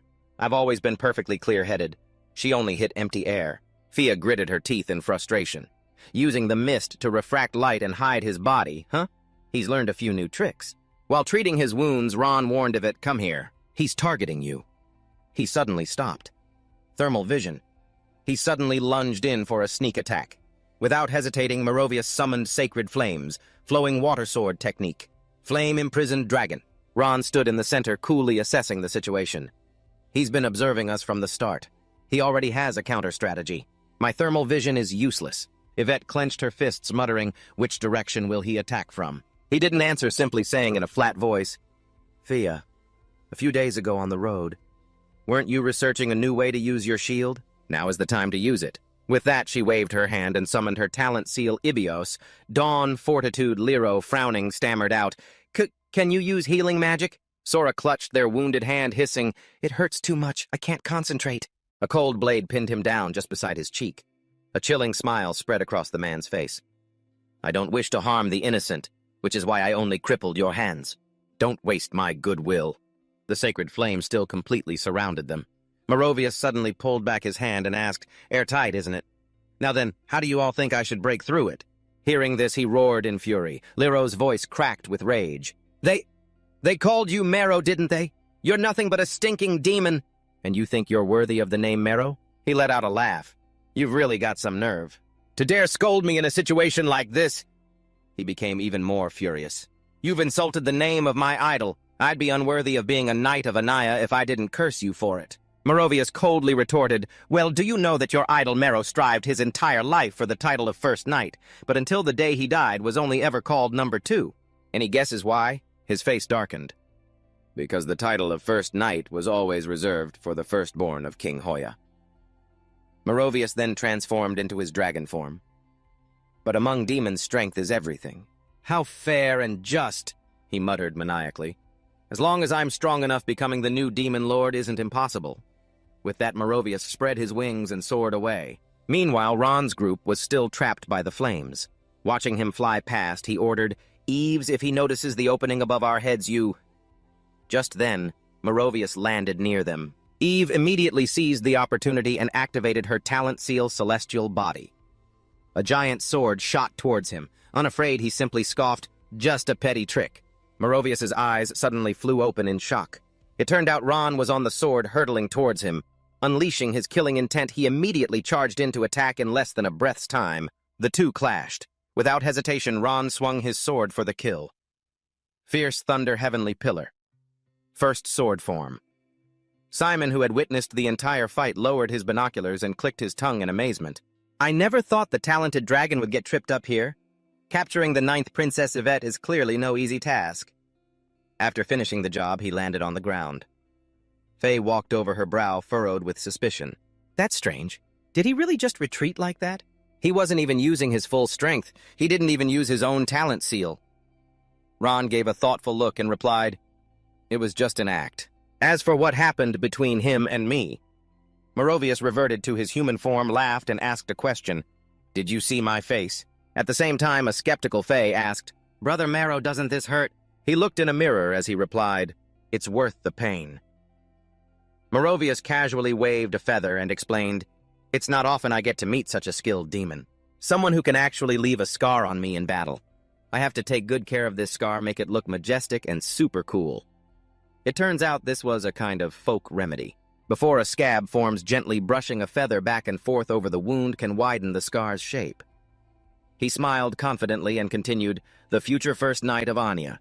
Can't exactly command everyone's respect with a pretty face." She bowed her head slightly and asked, "If you want a scar, you could just cut one yourself, couldn't you?" Merovius looked disgusted and shot back, "You can fool others, but you can't fool yourself. Only wounds left from an all-out battle have any real meaning." He looked in the mirror and mumbled, "I want the world's recognition."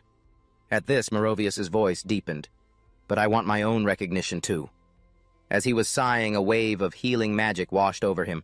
"Boss Ron, you're here." Ron pulled his hand back and questioned, "You were injured. Why didn't you say anything?"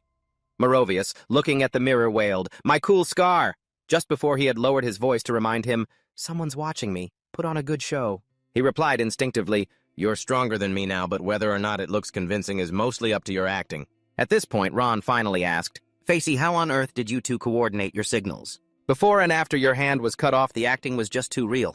Facey grumbled angrily, "What signals? That cut hurt like hell. But I feel like he's changed. And what about that master he mentioned?"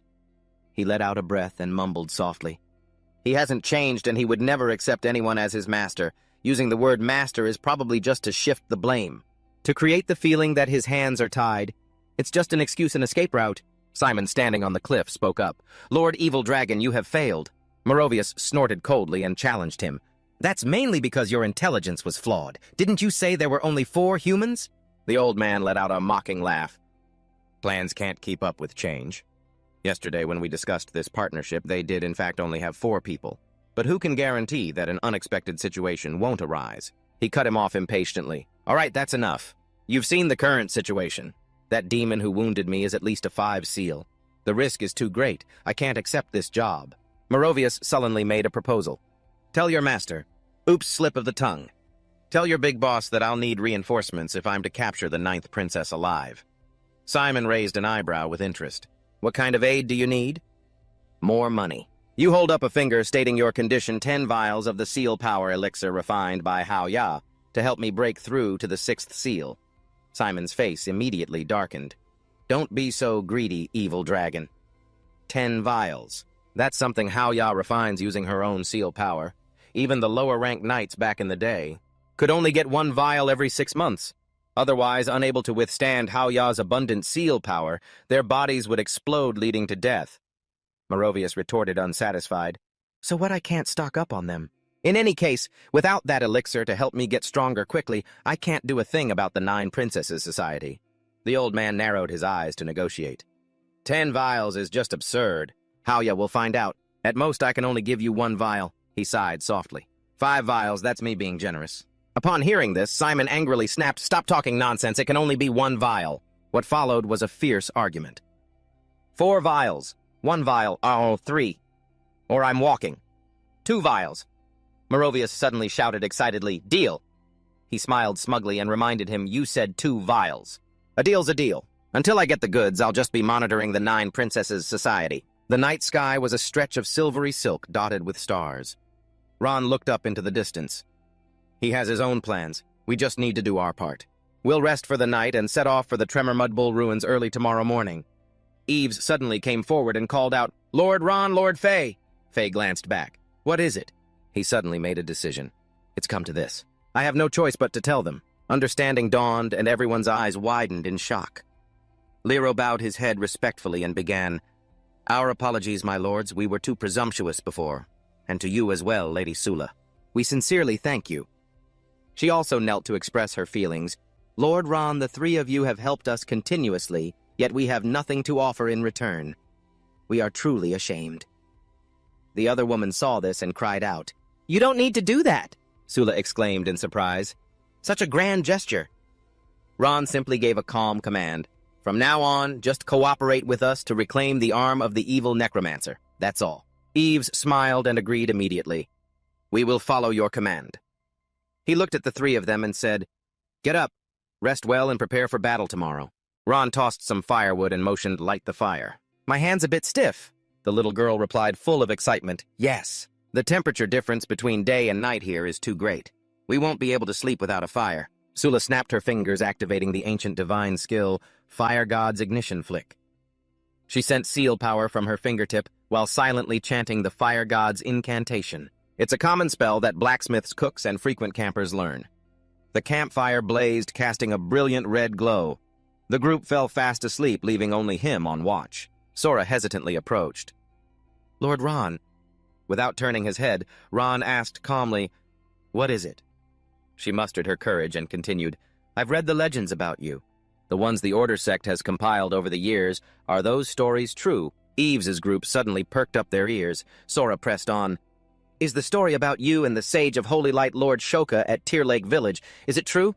Lero couldn't hold back anymore and blurted out, "Damn girls are so nosy. If you're going to ask something, you should ask about the truth of the destruction of White Dew City."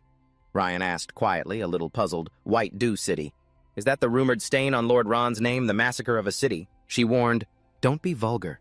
Faye quietly cut him off. "You're interrupting. Go to sleep. We'll talk tomorrow." And she added in her mind, "Don't poke at his old wounds." He lowered his gaze slightly and replied, "It's all right. If she's curious, I'll tell her." Ron began to calmly recount the story. "Back then, the five of us had just assembled. We were passing through Tear Lake Village, which had been destroyed by the Demon Clan. I told them I was going into the village alone to take care of something. Shoka, worried I'd be in danger, insisted on coming with me. Amidst the silent scenery, a voice suddenly echoed, 'My love, we have guests. Hurry and greet them.' He recalled for a moment, then continued, 'I heard that when the Demon Clan massacred this place, there was a newlywed couple. They were tragically murdered, and their immense resentment turned them into vengeful spirits forever wandering the ruins of Tear Lake Village. They haven't faded away for many years.' Two bizarre connected shadows stepped forward to greet us. 'Welcome, dear guests.' Two distorted faces cried, 'Welcome to our wedding.'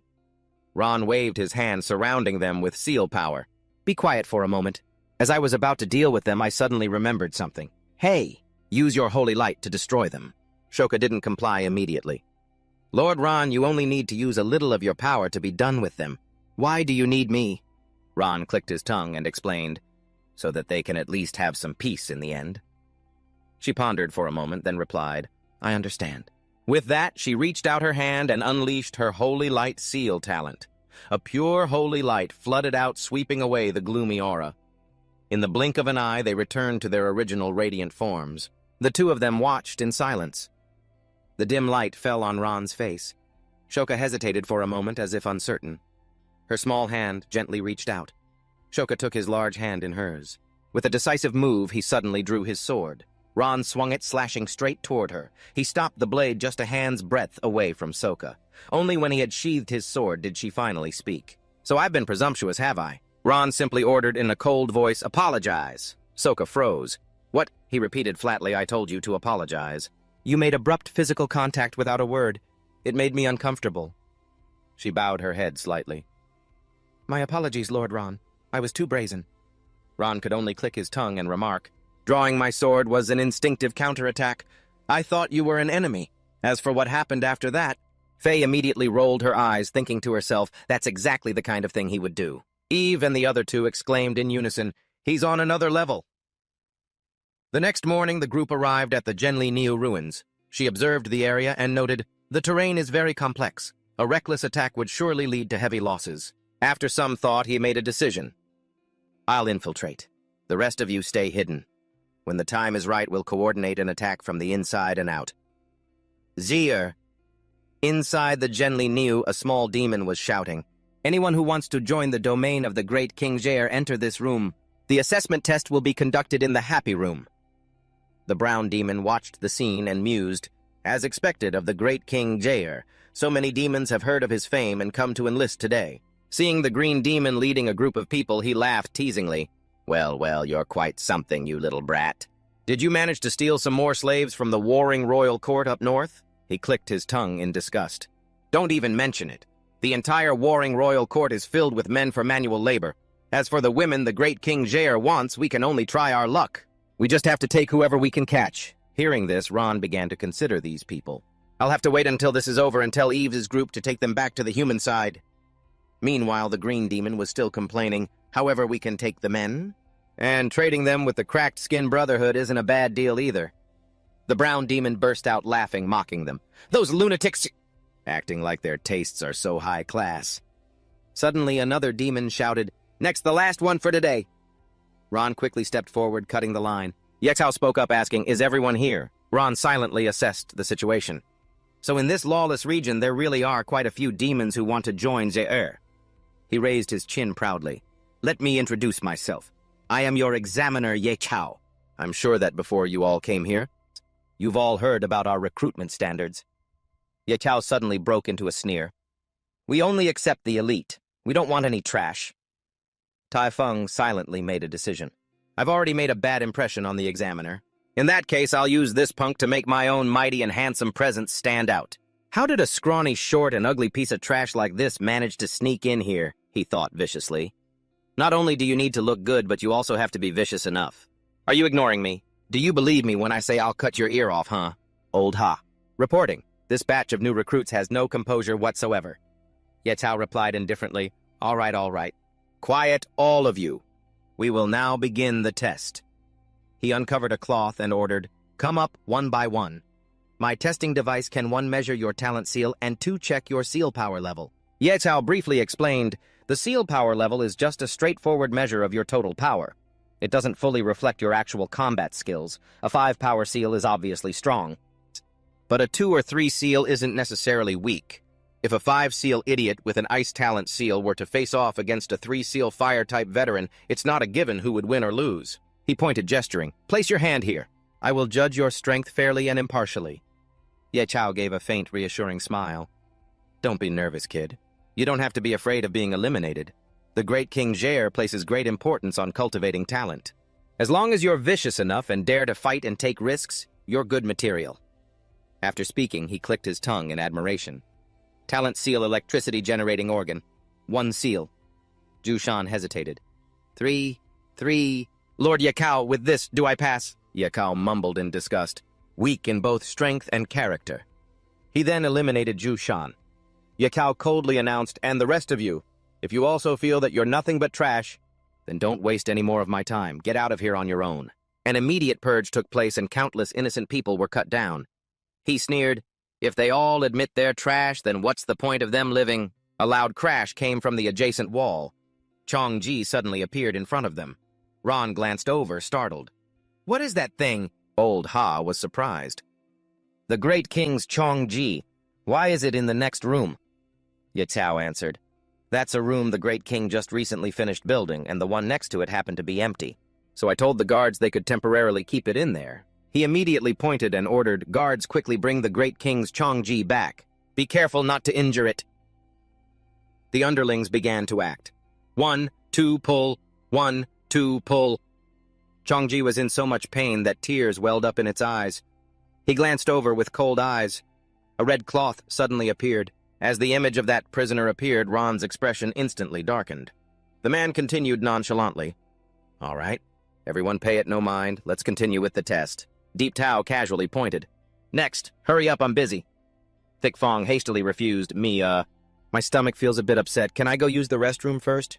Otherwise, the test results might not be accurate. He immediately shoved him aside and cut in line. I'm busy too. Ron spoke coldly. I want to confirm something. What are your requirements for recruits? The man laughed and replied, either strong or vicious. Got it, Ron growled back. Anything else besides that? That's all, Diep Tao said casually. The crowd murmured, that kid is getting tested too. You can tell he won't pass just by looking at him. I heard the Zher army is a fearsome pack of wolves. Surely they don't need a runt like this, right? Thick Fong was pleased. That's right, just keep stalling like this. Distract them and we'll slip away. Ron snorted coldly and questioned, this testing device, can it really show you my current strength at a glance? He answered angrily, that's right. Now hurry up and get started, you son of a bitch. Ron said in a challenging tone, are you strong enough? Diep Tao frowned. You think I, a proper 3-seal examiner, am not qualified to test you people? Are you deliberately wasting time? If so, I guarantee you a very painful death. Now put your hand out. In that instant, Ron drew a knife. Ron swiftly slashed his tongue. He reached out and took the sphere of light. Diep Tao stammered in horror. You! Ron picked up the sphere with cold eyes. He slammed it down hard. The blood sphere flared brightly. Ron's dangerous eyes were hidden in the shadows. The others were terrified by the scene. Then he gently placed the sphere back down. Ron slowly appraised the device. This testing machine isn't bad, so... Do I pass? Old Ha stammered. Pass! You definitely pass! He shouted an order. All qualified new recruits please enter the barracks to rest, but do not leave. Be ready for orders and prepare to be inspected by the great King Zher. Ron quietly walked in and took something out of his pocket. The scene flashes back to a few hours earlier. Ryan cautiously reported Lord Ron. If you write on the original scroll, the copy in my hand will display the content in real time. Talent copy or seal user copies items in real time. He casually instructed, you guys hide carefully outside the camp. I'll use this first. Damned, to maintain contact with everyone. Then Ron slowly wrote, I have infiltrated Gen Ni Niu. Outside Gen Ni Niu, in a hidden cave, the man shouted excitedly. Lord Ron has sent a message. The letter says I have infiltrated Gen Ni Niu. Wait for my signal. I've prepared 2 options. Everyone stared at the paper. It read, 1. Investigate Zher thoroughly. 2. Find a way to isolate Zher, then we'll surround and kill him together. 3. Taishan frowned. Where is that exceptionally skilled new recruit the great King Zher has specifically requested to see him? Old Ha quickly whispered, this way, follow me. At that moment, Ron was sitting silently in a room. He asked casually, has he been searched? The old man replied with difficulty, No, I didn't dare. Taishan roared, new recruit, stand up, search him! Ron stood up nonchalantly. Be my guest. Ron stood still as Taishan searched his body. He snorted coldly and muttered, no suspicious items. Follow me, new recruit. The great king wants to see you. Ron quickly agreed. All right, lead the way. The time shifts. 1 minute earlier. Ron was using a healing spell on his arm. The wound closed up. Outside, a bell rang urgently. Yes, Tishan said as he walked, Great King. That new recruit has been brought here. The man casually ordered, all right, you are dismissed. Hearing this, he immediately turned and left. Yes, sir. Ron frowned, thinking to himself, using his own arm like that. So this is Rhea. In the dark room, the sound of a stringed instrument echoed. A ferocious face appeared. A hand glided gently over the keys. The sound streaked through Ron's mind. Suddenly, the melody became urgent. Great King Zher stood up and asked, so you've arrived. Don't pay any mind to this. Every time I have the urge to slaughter, I play this instrument to suppress it. There's no need to be tense. This is just a normal meeting. What are you curious about regarding our demon army? You want to learn more, don't you? Ron slowly replied, I have nothing I want to learn. I'm just curious why the Great King would want to suppress his desire for slaughter. Outside, there was a commotion. You damn bandit. You've always opposed the Great King. Today we finally caught you. The man calmly explained, because I am trying to be a demon who does not kill. Ron let out a scornful laugh. That's like a baby crying for milk. We demons were born to kill. How can you go against your own nature? A mysterious voice rang out. That's right. It is the instinct that the demon emperor planted in our bloodline. We are invincible among all living things in this world. But I will make my own choice. Zher continued. All right then. Now it's my turn to question you. Have you ever heard the piece of music I just played before? He slightly raised an eyebrow and answered calmly, I don't understand the music of you humans. Suddenly, the man lunged forward to attack, and Chiet Ni roared, Liar! When I played the wrong note, you clearly frowned. Shinha suddenly ran over to show off. Isn't the Dan I wove beautiful? Let me put it on for you, Dad. These flowers match the color of your skin. I couldn't bear to pick them, so I sat beside them and waited for them to fall on their own. I waited for a very, very long time. The man coldly slapped her straight across the face, his attitude filled with disgust. I've told you countless times. Don't run around all over the place, don't you understand? Are you deaf? You can't even follow such a simple order. Humans, how are you harder to train than dogs? Seeing this, he was startled. Sina cried and begged, Dad, don't hit me, I was wrong. Don't hit me? The man angrily emphasized, and another thing, Chietni said with contempt, you are not allowed to call me Dad, you lowly slave. Just then, Thiet San ran in. My king demons are flying in from the east. It looks like the evil dragon from the rumors. The man swung his arm and threw her forcefully aside. The infamous evil dragon? I fear this visitor does not come in peace. Today is a good day to meet him. Yes, sir. Sina, go back to the basement on your own. Sina stammered, Yes, yes. Chietni suddenly gave an order. This new soldier. I'm very pleased with him. You take him back to his quarters. He quickly agreed. Yes, sir. Ron moved behind Thiet San. His gaze coldly flickered over to Ron, then followed Sina's retreating figure. Merovius yelled, The 9 princesses and the caged dragons, where did they escape to? Even though it's just an act, if we lose them, it won't be easy to answer for. Chietni advanced to the top of the tower. Suddenly, a rock appeared. Chietni picked up the stone, his aura filled with killing intent. His eyes widened. On top of that bell tower, there's a strong wave of pressure force. Chietni immediately threw the rock in retaliation. Merovius gracefully dodged it. The sky gradually darkened. Ron stood below, looking up. I must take back this power. A subordinate cheered excitedly. Great King Chietni is mighty, that evil dragon has fled. Chietni reminded them. Don't let your guard down. Tell the sentries to brighten the barrier a little. On the platform, a subordinate shouted enthusiastically, Sentries, all of you pay attention. He silently sized up this Chietni fellow. A formal army has appeared. They've established a decent system of sentries and communication. His snake form was observing the group of sentries when a demon suddenly cried out in pain. What just stabbed my leg? The other guy explained, These thorns. I just got stabbed by one too. Ron silently analyzed the situation. The release of pressure force is so subtle that even when it's transmitted into their bodies, they can't detect it. That group of people has carelessly left a trail. He grimly deduced, with Chietni's level of leadership, he wouldn't just have his sentries patrol rigidly. He must have set up multiple different patrol routes. I'd best observe for a while longer, learn all of their routes to make my future plan of annihilation easier. Ron reached out and picked up a flower to examine it. Elsewhere, Sina was looking down, still clutching the flower wreath in her hands. Hearing a sound, Sina immediately looked up. Who's there? He held out a handful of flowers. These knotgrass flowers fell to the ground. I picked up a few. I thought you might need them. Hearing that, she excitedly ran over. Sina happily opened the door. The one I wove at first must not have been pretty enough, that's why my father didn't like it. Ron was a little surprised. The door isn't locked. He couldn't help but ask, A human like you, why do you call Chietni father? She smiled brightly and replied, Because Father Chietni is the nicest person I've ever met. I heard that only parents treat their children this well. He worries that I'll be kidnapped by bad people, so he put this collar on me. He always saves some food for me at every meal, even when I do something wrong. He only hits me a few times. Ron was stunned after hearing this. This is what you call nice. What kind of monsters did you encounter before this? Sina lowered her head and replied softly, I don't remember very well. I only remember that they were all very bad. In the past, Ernia had instructed Chietni, I'm entrusting this child to your care. Take good care of her. Return her to me later. He had replied respectfully, As you command, Lord Ernia. She recalled pensively, Ever since I was little, Father Chietni has always been good to me, but I always make him worry. He couldn't help but feel sympathy. This poor girl.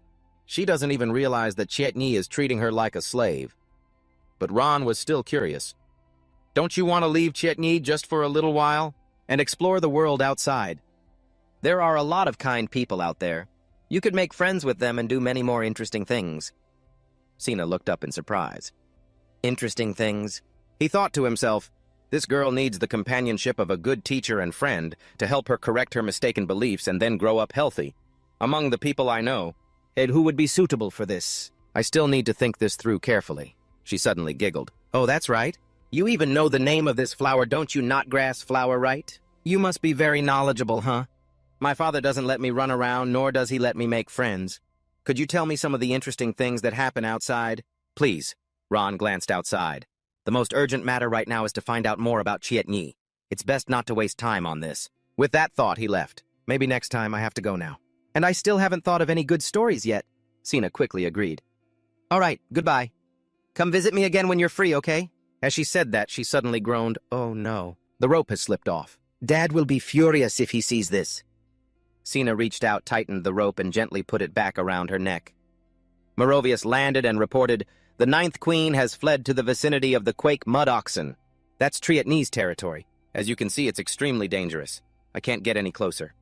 Simon replied in frustration, all right, all right. I'll go talk to this Chiet Nhi person you just mentioned. He then used his talent, the Abyss Walker's Mark. What a pain. Meanwhile, Chiet Nhi was walking into a room. Wine was gently poured into a glass.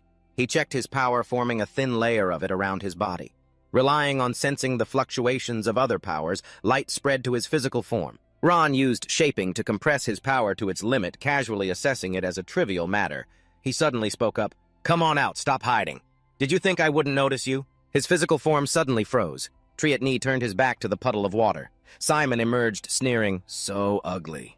You must be the leader of this ugly demon tribe. It's Chiet Nhi. He sat arrogantly questioning him. For a normal human to enter the lion's den all alone, very brave. But I bet you didn't come here. And just to yell at me, did you? The old man snorted coldly and announced, I just came to let you know. The evil dragon and I are only here looking for someone. We have no interest in you. Let's just mind our own business. Chiet Nhi's voice grew grim as he emphasized, sneaking into someone else's house and then demanding your own rights. You've got some nerve, old man. His tone was filled with killing intent. So undisciplined. Simon roared in fury. Don't be so shameless at this distance. I can take down a brute like you in less than a minute. Suddenly, Matthias's voice came through. Lord Simon, it's getting too noisy over there. The old man hurriedly reported, Master, you've come at the perfect time. Please help me deal with this obstacle. Chiet Nhi was curious. Good heavens. This is... Could it be a treasure passed down from the great Republic of Yuli? A magic lamp that can traverse space? Simon immediately grew smug. Scared now, it's too late. But then the man said nonchalantly, What a coincidence. I have one too. The moment the old man saw it, he screamed in terror, What? Matthias sighed and began to mediate. All right, stop arguing, you two. It seems you can't get to know each other without a fight. He laughed coldly and introduced them. Chiet Nhi is a capable subordinate who helped me assemble an army. And Simon, you are also a capable subordinate, who helped me capture the hostage. You're all allies, not enemies. The two of them called out in unison, Master Matthias! Ron immediately realized that the one who hired Merovinson to capture the princess and the person commanding Chiet Nhi were both this man. The situation is getting more and more complicated. Matthias began to reconcile them. One of you is my rook, he said, grabbing one man's hand, and the other is my bishop. My game can only continue if everyone stays in their positions. Praised Simon was overjoyed. Brilliant, Master, with you here overthrowing the usurper Haonya and restoring the true lineage of Aindia. It is only a matter of time. Matthias nodded in agreement. Indeed. That's right, Chiet Nhi, I heard you're hunting 4 assassins. Chiet Nhi quickly reported, the giant woman and 3 short-horned demons. Although I repelled them earlier, I didn't pursue them out of caution. Instead, I issued a bounty to the other gangs asking them to help me eliminate this threat. Without a second thought, he ordered, retract the bounty. You don't need to worry about them anymore. The man hesitated slightly, but Matthias suddenly stroked Chiet Nhi's head. He laughed coldly, admonishing him, be a good boy and listen. Don't give me any buts. I heard from your old master Ernia that you were very well trained. That's why I was willing to buy both you and all of his magical toys. Don't you worry me, all right? The man's hand trembled with rage. I understand, but I hope you won't forget that you once promised to give me back my freedom. A murderous glint flashed in Matthias's eyes. That's right, freedom. I wonder where Ernia got so many of these magical items. So many of them. If I need to, I'll crush this half. The other half he implanted in your head will also shatter, blowing your head to smithereens. Don't worry. When I win this game, I'll give the other half back to you. You'll be free then. Isn't just the thought of it. Enough to make you jump for joy! All right, no more nonsense. Lord Simon, you and the evil dragon are to act at your discretion. Before disappearing, he added a reminder for Trietni. Let's go to your favorite consort's chamber. I've brought you some new women. Jia reached out and took the lamp, obeying the order.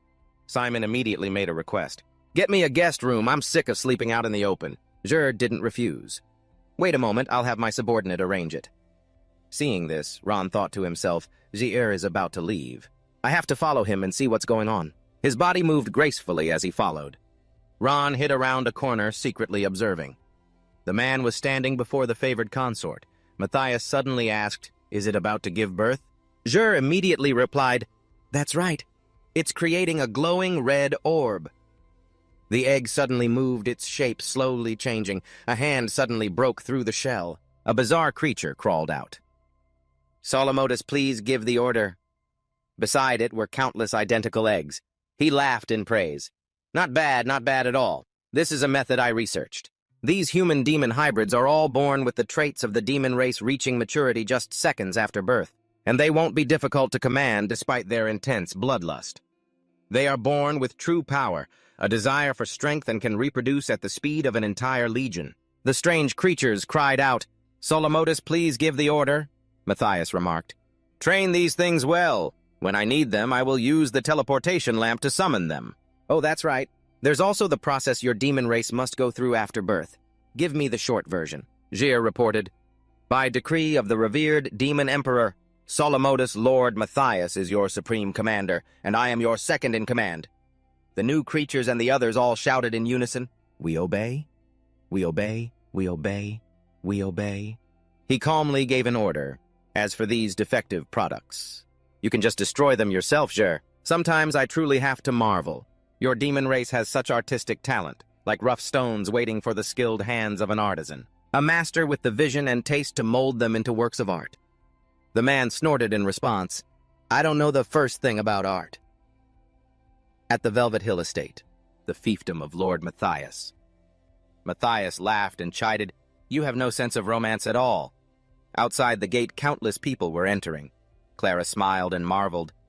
I never thought orphans like us would be chosen by a lord from the former dynasty to come here and serve him. Nora also clenched her fists and cried out, That's right, sis! If someone takes us in, we won't have to go hungry anymore, Emma interjected dejectedly. It's probably some perverted, stinky, ugly old man. Who else would want us? Outcasts that nobody would care about even if we died. We can only grit our teeth, endure, and serve him. He quickly approached to greet them. Matthias smiled gently and began, A pleasure to meet you, ladies. She blushed bright red, wondering, Who is this person? Suddenly appearing, a flustered Clara stammered, Are you Lord Matthias of the First Aeneas dynasty, the one who has agreed to take us in? He smiled and confirmed, Indeed, I am. The moment she saw Matthias, her older sister exclaimed, No wonder he's from an old noble family. He has such an air about him. Her younger sister gushed excitedly, He's so handsome. Emma also nodded in agreement. He's completely different from the nobles of the Second Dynasty now, who only know how to use swords and fight demons. Plus, he's so handsome. Nora eagerly stepped forward to express herself. We are truly, truly grateful to you, sir. Her older sister's eyes also lit up as she volunteered, My lord, I'm very good at serving others. Please let me be your personal maid. He smiled gently. All right. Now I need you all to stand close together. The girls all wore expectant expressions, each one a little shy. A sudden power pulled them in, distorting their forms. He didn't hesitate to wave his hand, unleashing his innate gift, flesh art seal mixed pigments. Another pet was created. Matthias reached for the lamp. He stood there, sucking the pet into the lamp. It was immediately teleported to another dimension. Matthias spoke, reminding him, You shouldn't be so cold to this new favorite of yours. All right, that's enough for today. I still have a ball to attend. The man replied, I will put the magic lamp back in a quiet place so as not to disturb you, sir. At that moment, a portal suddenly opened. Ron stood in a corner, watching quietly. He used his healing magic on them, but his power had no effect. The healing spell was nullified. It couldn't turn them back to their original forms. Nor could he cut each of them out to treat them individually. That guy's innate seal, it has fused them into a single entity, one individual creature. Ron suddenly frowned at the sound of a noise. Chietni cruelly threw Sina to the ground. He commanded coldly, Show me what the numbers on your neck are. She innocently removed her collar. Chietni reminded her with frustration. You must remember not to reveal these numbers to outsiders, especially not the boss Matthias. He's a bad man and will take you away. Sina replied without a second thought. Sina understands. Hearing this, he was lost in thought. Although the nun had said that the Sea of Blood Mountain of Corpses was not a unique innate seal, he never expected there to be another person in this world who possessed it besides himself. The man sighed, disgusted every time he thought about it. I risked my life for freedom while you have such great power. Freedom is within your reach, yet you fundamentally don't want it. She suddenly placed a flower crown on Chietni's head. Sina smiled brightly and said, I'm scared of freedom. I won't get to see Daddy's happy face anymore. But the man's face remained utterly cold. Chietni urged her resentfully, Stop talking nonsense. Let's get to the main task. Clean up all this trash, and then raise the level of your Sea of Blood Mountain of Corpses. She chirped in agreement, okay. Sina lunged forward, swinging her fist. The eggs were instantly smashed. Mysterious numbers appeared on Sina's neck, the digits gradually becoming clearer. Elsewhere, Ron was secretly monitoring everything. She activated the Sea of Blood Mountain of Corpses, the power of Happy Day. The dark aura around Sina instantly dispersed, then violently exploded. A murderous glint flashed in his eyes. He began to analyze it in his mind. The innate seal of the Sea of Blood Mountain of Corpses is, in essence, a parasitic dark creature. Its symptom is a dark mark that feeds on slaughter and death, and it grows inside of us all just to wait for the day it breaks out of its cocoon. The happy day it is born into this world. Only the heavenly mandate can suppress it. Sina suddenly cried out in pain. Daddy, save me! Chietni coldly said, I told you you have to stick that thing into your back to push it back. The demonic eye was spreading further and further. He gripped the hilt of the spike and plunged it hard into Sina. The dark aura gradually vanished, leaving only a few faint wisps. Ron watched the scene disturbed. Sina! He quickly turned into a snake and left the area. Ron thought to himself, if Chietni and Sina join forces, we have almost no chance of winning. Let alone getting my arm back. I must free her from that man Chietni's control. A mysterious voice suddenly echoed, Well now, you want to save her, and you want to steal her power. His face darkened as he growled, I just don't want her to repeat my mistakes. Faye looked at the hint on the divine paper. There is a very strong person always by Chietni's side. We must act when Chietni is separated from that person. Then she calculated, looks like we'll have to wait a while longer. Then she handed the scroll to Eves. Sorry to trouble you all this time. By the way, you all came to cut off Ketchlong's arm to earn merits, right? She replied calmly, To be honest with you, yes, that's right. If we cannot fight against the demon race and restore humanity, then we are not worthy of being the Royal Father's children. That is the most basic requirement our Royal Father has set for us. Faye slowly wrote something on a piece of paper. I can't let you all make this trip for nothing. How about this? I will write down a record of your assistance to me and Ketchlong. When the time comes, present it to Haonya, and he will surely reward you generously. Eves smiled and reached out to take it. Thank you very much. Then we will humbly accept. She then added, It's a small thing. Her Majesty the Queen, Rian remarked excitedly. This way Lord Haonya will surely value us in the future. Sora cheered with excitement. His Majesty will probably reward us with a lot of money, right? Lots and lots of money. I want to buy my parents a really big house. Lero quickly chimed in, Our futures are about to skyrocket. But I'm not cut out to be a frontline combat knight. I'll switch my focus to studying military and civil affairs, diligently striving to become a count. Faye then smiled and reminded them, Hey, don't say things like that. It's bad luck. Usually anyone who talks about what they'll do after this battle is over has a very high chance of dying. The three of them anxiously covered their mouths. She and Eves were amused to see them so spooked. Meanwhile, Matthias was happily playing chess. Let's see how the preparations for this game are coming along. He quietly assessed his ever-growing military strength, all of it hidden away securely in Genuyu. Matthias fingered the bottle. The hostage, the 9th Princess Eves Simon, is a useless brat incapable of accomplishing anything great. But with the evil dragon's help, capturing her is just a matter of time. Suddenly, his expression turned dangerous. The only thing lacking is our ally. Beignet, the one who sold me the arm. Jir's severed arm. And Galong, I don't know where they've run off to now. There's no trace of them at all. I can only rely on that guy. At a vast ruin 1 year ago. The White Deer City ruins. Simon walks behind Matthias. That eternal demon king, Geezer. Is he really going to come here to meet us? He reassured him, Don't worry, I've already contacted him. His handwriting in the letter is very elegant, like a well-mannered, educated person. I believe he won't easily break his promise. Suddenly, a small ball gently rolled near Matthias's feet. He frowned, looking closely. Two, sitting in a wheelchair, spoke softly. "Excuse me, could you kick that ball back to me?" Matthias cheerfully bent down and picked up the ball. He calmly made a request. "Let's get straight to the point. Your injured half, Yahello, cannot be healed, but my hidden talent can help you attach a new limb." However, Matthias carefully gave Simon a hand signal. He's definitely not alone. "You stay alert. If there's any movement, we run immediately." He smiled and walked forward. "The secret gift I prepared for you is Yahello's severed arm. It happens to be a left arm which you can use." But Tu refused in a low voice. "This is a matter of personal vendetta. I will not accept it." Matthias was silent. Then he smiled and handed over the ball. "In that case, I will help you find other suitable limbs. At the same time, I hope that as the great eternal demon king, you can help me out a little when I need it." Matthias in the present fingered a chess piece. "How nya. You should really thank your momentary mercy from over 25 years ago for not pulling us up by the roots. Old officials from this previous dynasty like us." How nya, helpless, held his head. "Enough! Don't let anyone else die. The remaining nobles of the old dynasty like yourselves. I will grant you all titles, and you can also keep a portion of your original lands." He then flicked the chess piece. "Once this game has started, it's not something you can just stop by saying you won't play." Meanwhile, Sina is happily drawing on the wall. She turns and chirps, "You're here again." Sina quickly approaches Ron. His expression is serious as he looks ahead at the drawing of three people happily holding hands. Sina excitedly urged, "Have you thought of one yet? Any interesting stories from outside?" Ron slowly sits on the ground. "Do you know about White Deer City?" She immediately replied, "I've heard Dad and the others talk about that place.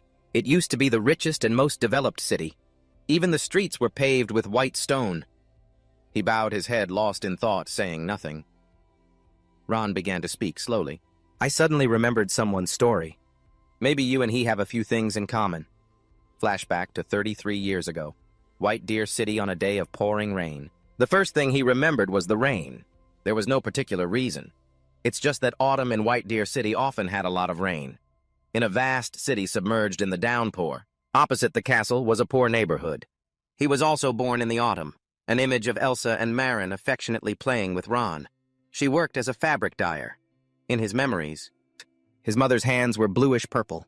He, the father, was always around smoke and fire, and Dad was always coughing.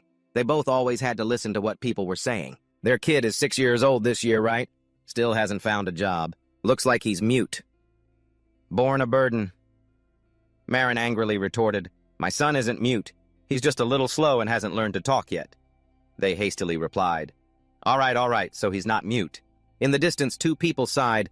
"How much are the firewood tax and the well tax this year? Have you seen it went up again? And there's a new military provision tax, too. I heard our kingdom of Medellin has to strengthen its forces on the border to defend against the peasant rebellion in the neighboring eastern country." Elsa asked helplessly. "Ania, can we even make it through this year?" Marlon replied, "We'll just have to take it one step at a time." Hearing a sound, Ron happily turned his head. He excitedly hugged his father's leg. Both parents smiled happily at Ron. Marlon then took out a few coins. "Be a good boy and go buy some bread. The cheapest kind we always eat." Outside, whispers could be heard. "Have you heard? Ania is in a massive revolt. The peasant rebel army has tens of thousands of people. It must be more than that, probably over 100,000. I heard their leader's name is Hao Nya. He's a chef." He held the bag of bread and ran happily back. Suddenly, Gran turned his head to see someone throwing a ball against a wall. "Father must be very busy today. He probably didn't even notice I ran away from home." The two looked at each other in silence. He slowly walked closer to Victor. Ron's stomach suddenly rumbled with hunger. Ignoring the look, Victor was still thinking, "What does this little brat want? He's not even saying anything, so annoying." He smiled and offered the piece of bread to him. In the rain, Ron kindly shared a piece of his bread. Victor helplessly accepted it. Then he quietly watched Ron leave. Victor watched him turn into an alley. Bruno and Marco threatened, "Stop right there, kid, hand over the money." Suddenly, a voice rang out coming to Ron's aid. "Hey, you two thieves! How dare you bully the weak right in front of me?" Victor stood in front of him. "How insolent!" Marco laughed mockingly. "What's this, a rich kid, a buy one, get one free deal?" Bruno chimed in. "Little master, bullying the weak is the rule in our slum. You came looking for trouble yourself, so don't blame us." He coldly replied, Bullying the weak. You mean that thing that represents stupid, savage, animalistic instinct? Victor continued his impassioned speech. My father taught me that the strong protecting the weak is a proud virtue. It is civilization and order. The two of them immediately pulled out their knives. You son of a bitch, stop spouting that meaningless crap I don't understand. I'm in no mood to argue with you. He immediately activated his power. I will absolutely not tolerate you demons in human skin talent seal of the myriad kings, the monarch. Both of them gaped in terror. Bruno and Marco immediately turned tail and ran for their lives. Ron's eyes widened in amazement. Victor hurried over to help him up. You don't need to kneel before me. Protecting the weak like you is what I'm supposed to do. Then he smiled and added, Besides, I should be thanking you. This rain just won't let up. The two of them happily snacked on bread. And just like that, Victor and Ron became acquainted. Winter. The two of them played together. Spring. The two were always inseparable. Summer.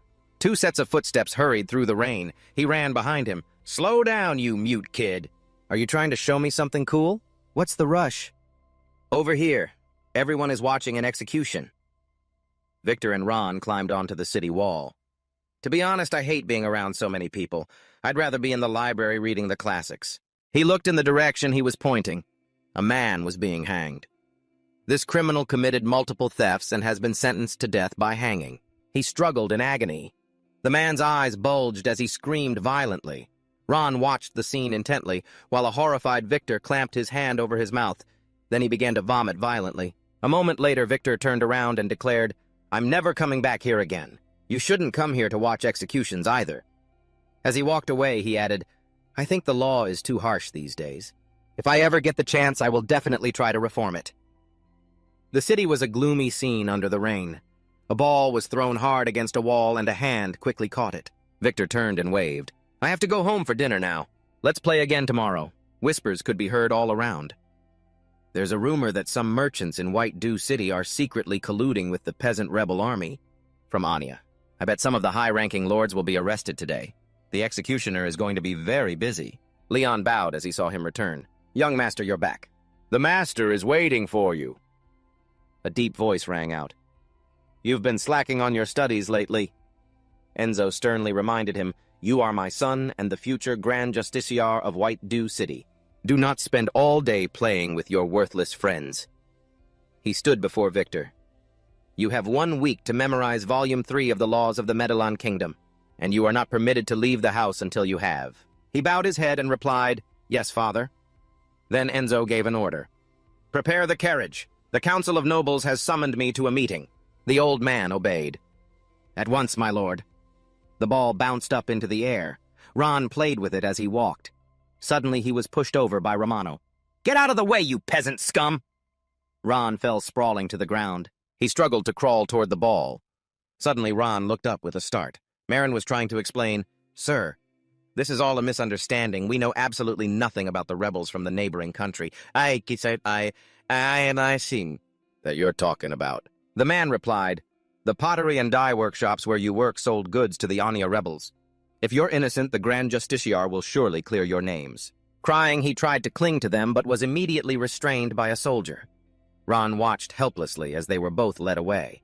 The nobles were currently in discussion. This must be handled strictly and swiftly. Instead of being peaceful citizens, they dared to collude with rebels from a neighboring country. This is worse than murder and arson.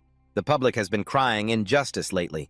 This is the perfect opportunity to make an example of them and get them to quiet down a bit. There is no room for mercy. It is better to kill 1,000 by mistake than to let a single one escape. Grand Justiciar, what are your thoughts on the matter? Enzo considered it seriously. Over 100 people have been arrested this time. This is a grave matter, and I must review it carefully. To execute them all would be too cruel. The room immediately fell silent. He hesitated before speaking. However, Enzo raised his head, asserting, We absolutely cannot allow the flames of a neighboring country's rebellion to ignite among our people. That would only lead to the collapse of order, and drag more people into chaotic war. Between two evils, we must choose the lesser. The scene changes to the execution grounds. Ron ran frantically toward them. Elsa's and Marin's eyes had already rolled back into their heads. He tried to kneel and support them. Gritting his teeth, Ron held up both of their legs. Dante stepped forward impatiently. We can't just let that brat make a scene. But Roman stopped him. Don't be so hasty. Nico spoke up from behind them. We just made a bet to see how long this little devil can hold out. The man added, It's rare to get a bit of entertainment on such a gloomy, rainy day. He replied reluctantly, Fine. But if the captain of the guard comes down and blames us, this has nothing to do with me. Half a day, I bet he lasts half a day, Nico said excitedly. Roman replied, I give him 2 hours max. Meanwhile, Victor was engrossed in his studies. He looked out the window worriedly. The rain was getting heavier and heavier. Leon hurried after him, reminding him, Young master, your father said you're not to go out until you've finished your studies. But Victor opened the door anyway. I have to go out and see. I have a bad feeling that something is going to happen today. He immediately saw Enzo blocking the doorway. Annoyed, he said, There is nothing happening outside. Enzo continued to explain, It's just raining heavily. It rained often in late autumn in White Dew City. The corpses now hung in a long line. Ron, still trembling, stood on his tiptoes. He squeezed his eyes shut, trying to endure it. Elsa and Marin gritted their teeth and looked down at him. Heartbroken, the two of them pleaded, Son, let go. Don't worry about us. You don't have to suffer like this anymore. Let go. Heartbroken, Ron shook his head no. His legs trembled more and more violently. Then his legs began to lose strength and buckled slightly. He was determined to stand up straight, but in the end, Ron collapsed to the ground. Then panicked, he looked up. Ron stared in a daze as Elsa and Marin passed away. Nico strode over to the useless thing, annoyed. He put his hands on his hips and sneered, If you just lasted 10 more minutes, I would have won this week's booze money. Then Nico bent down and dragged him. All right, now get out of here. He suddenly grabbed Nico's hand. Nico frowned in disgust. You damn mute, get your filthy hand off me, he roared in anger. Let go. Suddenly, Ron bit hard into Nico's neck, killing him. The guards stared dumbfounded as blood splattered everywhere. They immediately rushed forward. Son of a bitch! He quickly pulled the sword from the corpse. Then Ron charged toward the soldier. But he was quickly defeated and sent flying by the soldier. Ron skidded to a stop beneath his parents' bodies, his mouth now covered in blood. The guards raised their bows to shoot, but Ron gritted his teeth, refusing to give up. He jumped up, turned, and ran. Though he was shot in the back and leg, he still forced himself to run straight ahead. The guards began to search. Damn it, that bastard got away, split up and find him. The city was still drenched in an endless rain. Ron stumbled, dragging himself forward. Before him were nothing but emaciated people. An old man lay on the ground, moaning, It's too much. Someone please, come here. I'm begging you, put me out of my misery. Ron stared blankly at the old man when suddenly a voice rang out. Quick, help him find his release. A set of teeth kept whispering, Just like your friend used to say, you must help the weak. And as it happens, we need nourishment from killing and death. He asked in fear, What? What are you? It took Ron's hand. I am your companion in both glory and failure. I am the light that guides you to the right path. I am the form you should become. I am a part of you. He started strangling the old man. Don't. But the thing quickly said, Why say don't to me? Ron was startled when it said, I cannot control your body. Your actions are all of your own free will. He tried to explain, No, I don't want to. I didn't. It continued to manipulate Ron. It's time to grow up a little.